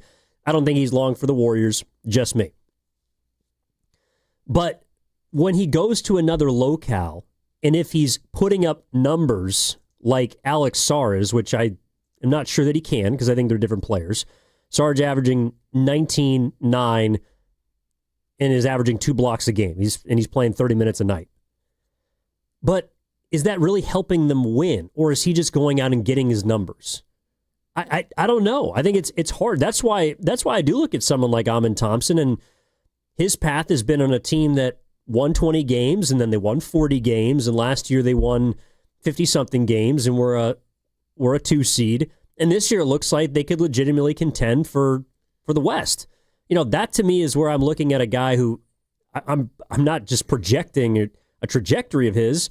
But I'm looking at a guy who's taken steps every single year he's been in this league and contributed to winning. And the Rockets have a coach who's probably built more for younger guys. Ime Udoka did a great job with Boston, now is helping Houston. But just because you go and get opportunities doesn't mean, or just because you're putting up numbers on a bad team doesn't mean to me that you're a winning player. No, but I do think that in the case of a Cade Cunningham and a Franz Wagner and some of the players that came out of that draft that put up big numbers on bad teams, including Scotty Barnes, I think they're all good basketball players, and I would take him in a heartbeat. I think with Jonathan Kaminga, to the caller's point, I'm really fascinated to see what it is. Again, I've said this repeatedly. I think that he's hit the end of the rope as far as his tenure here with the Warriors. I just don't think there's anywhere to go. The fact that he's still uncertain as to what to do on possessions, you can see him overthinking. But I do want to see where it is that he goes, and then we'll get more of an idea of who Jonathan Kaminga is, right? Like especially if he's on a bad team. If he goes to the Washington Wizards and he gets an opportunity to be a 1 or a 2 option, then we really get. I'm just sort of curious and a little fascinated to find out exactly who he is as a basketball player. Is he a guy that just simply couldn't fit in to Steve Kerr and the demands of being on, as you mentioned, a good basketball team? And is he a guy that is actually a talent that is clearly a number one that you need to conform around him? I mean, that seems to be sort of the argument going forward when we're assessing this guy. So I'm really curious to see how he performs in his next stop, wherever that might be. And hopefully it's on a team where he can showcase his talent and be the guy that he thinks he is. Well, the guy that he thinks he is the guy, or the couple of guys from his draft class. You know, I think he believes he could be just as good as Franz Wagner or maybe Scotty Barnes. I think maybe the former is probably, it's more likely than the latter. I think Scotty Barnes is really good. And I think one of the reasons why now they've taken a step the Toronto Raptors has is because he's figured out how to play with all of these other talents that they've brought in to help him. You know, he's a guy that's not afraid to pass the ball. He's a guy that's not afraid to play defense and rebound and do the dirty things as well as also score. But, you know, you were asking me, like, what has Toronto done differently this year than last year? Because this year they're 14-5. They are one of the better defending teams in the league. And I think they just put together a bunch of talented guys with a coach that, you know, I think it's Radakovich. I don't know how great he is, but clearly he's making this work. They have a ton of size. They got a bunch of wings that nobody wanted. RJ Barrett, Brandon Ingram, 2 guys that were on the block. Turn OG obviously into Barrett and quickly. And along with Scotty Barnes, they've just kind of gelled and brought this together. It's like, you know, are they going to challenge for the East? I don't think so. But they're going to win a lot of games because they're bigger, faster, and stronger than a bunch of teams. Again, it's the positional size thing. And you know what they are? They're also young. They are young. And that's again, it just sort of gets back to that's the way the game's played. It's like you have to have youth, and ideally is that you have some promise and you can build around that youth, which is why the Warriors situation, just to bring it back home to Golden State, it's just so precarious because I think it's going to get uglier before it gets better. Well, that's the way it's going, right? I mean, last year it looked good after they made the trade, but then your best players are only getting older, and we're quickly finding out that their younger guys, their ceilings are lower than we want them to be. They just are.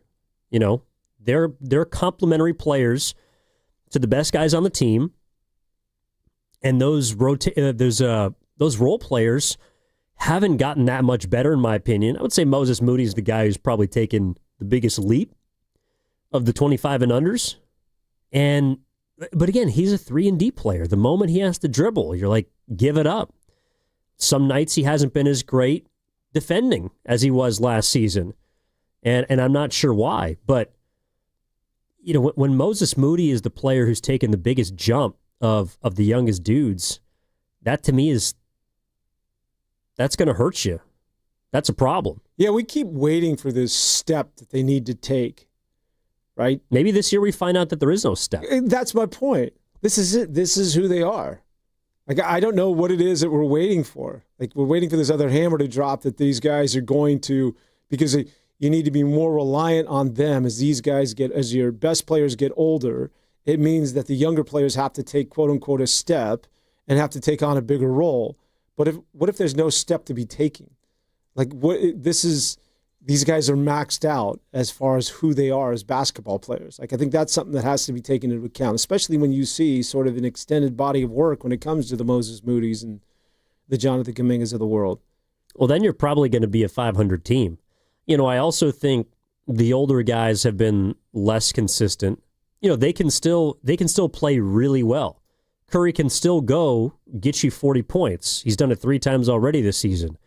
But there's been more games, I think, like the one on Wednesday, where you can tell he just doesn't have it. He didn't shoot it well. He turned the ball over a lot, and there's more of those games now. And when the big three have those kinds of games, this team is very vulnerable. I see it on the internet all the time. People arguing whose fault it is. Is it the older guys? Is it the younger guys not being good enough? The older guys are taking a step back, yada, yada, yada, yada. And it's a combination of both. That's where AJ was talking about the locker room stuff, and I don't think there's an issue yet. But I did notice the same thing. When your head coach is saying the problem is one thing and the players are saying a problem is another, to me, it doesn't matter who's right and who's wrong. It means that you both need to get on the same page, because if you do not identify the same issues, then you can't solve the problem. And right now, the next stage is finger pointing. First it's, well, we want to do this. The coach wants to do this. And the older guys are saying everybody needs to be better. But when they're not better, then the young guys start wondering, hey, well, maybe the old guys aren't as good as they used to be. Yeah. And then after that, there's more bickering. And there's more talking behind each other's backs. And there starts to get to finger pointing. And I hope it doesn't get to that point. This is where it starts. Well, if you continue to spiral, if they're 20, again, we're only 20 games in. If they're 20-20, which is a possibility because it's going to be really hard to win without Curry for the next couple of games, and this team hasn't shown that it can turn the corner yet, then if you're 20-20 around the time where you start to think about trades and the deadline and all that, I'm sitting here wondering what, we're at the beginning of this. And again, I think that when you hear Jimmy Butler is one of those guys, be very afraid. When Jimmy Butler starts, when he's discontent and he's not happy and the team isn't playing well, that usually goes from bad to worse. And I guess, Draymond Green sort of invited that or opened Pandora's box where he's giving a platform. We're veterans. Let's tell some of these younger players how it's done. When Jimmy Butler starts to talk and the team isn't playing well, we've seen this before. We know how this sort of ends up. Every stop he's had in the NBA has ended the exact same way. And this is how it starts. Usually starts with, him being upset about whatever. And then as you continue to lose, the louder he gets. And as much as we think that, he loves the Warriors, he loved Miami, man. He loved Chicago. He loved Philadelphia. He was playing with J.J. Redick. They happen to be really close friends. He loves everywhere he's gone. So this idea, he loves playing here with Golden State. That'll never happen. Guess again, baby. He's loved everywhere he's gone. It ends the same way with Jimmy Butler. And this could be the beginning. We may be seeing the first sort of brick in terms of building that version of Jimmy Butler that nobody likes. Well, it's one of the things that I respect and struggle with when it comes to Butler. He loves winning, but he hates losing. But there's some people that can handle losing better than others. Jimmy Butler ain't one of those guys. Because when he starts to lose, he makes life difficult for his team. And again, when he's winning, he's a great teammate. He's all bought in. He's all this. He's all that. but he doesn't handle losing as well as other superstars, and that's probably one of the reasons why he's been around so many locales. The last thing I'd say about Butler, why it might be a little bit different here, is that he got paid. Well, yeah, but his contract's up at the end of next year. Yeah. Well, stay tuned. All right. That'll do it for us here on Warriors This Week. Big thank you to Steven Risotto. Big thank you to everybody who called in today, who texted in our YouTube chat powered by First NorCal Credit Union. That is Dan Devone. My name is Evan Giddings. We'll talk to you same time, same place. Warriors This Week, 95.7 The Game. This is Dan Devone saying so long, everybody. Hey, folks, this is it. The best weekend of the year for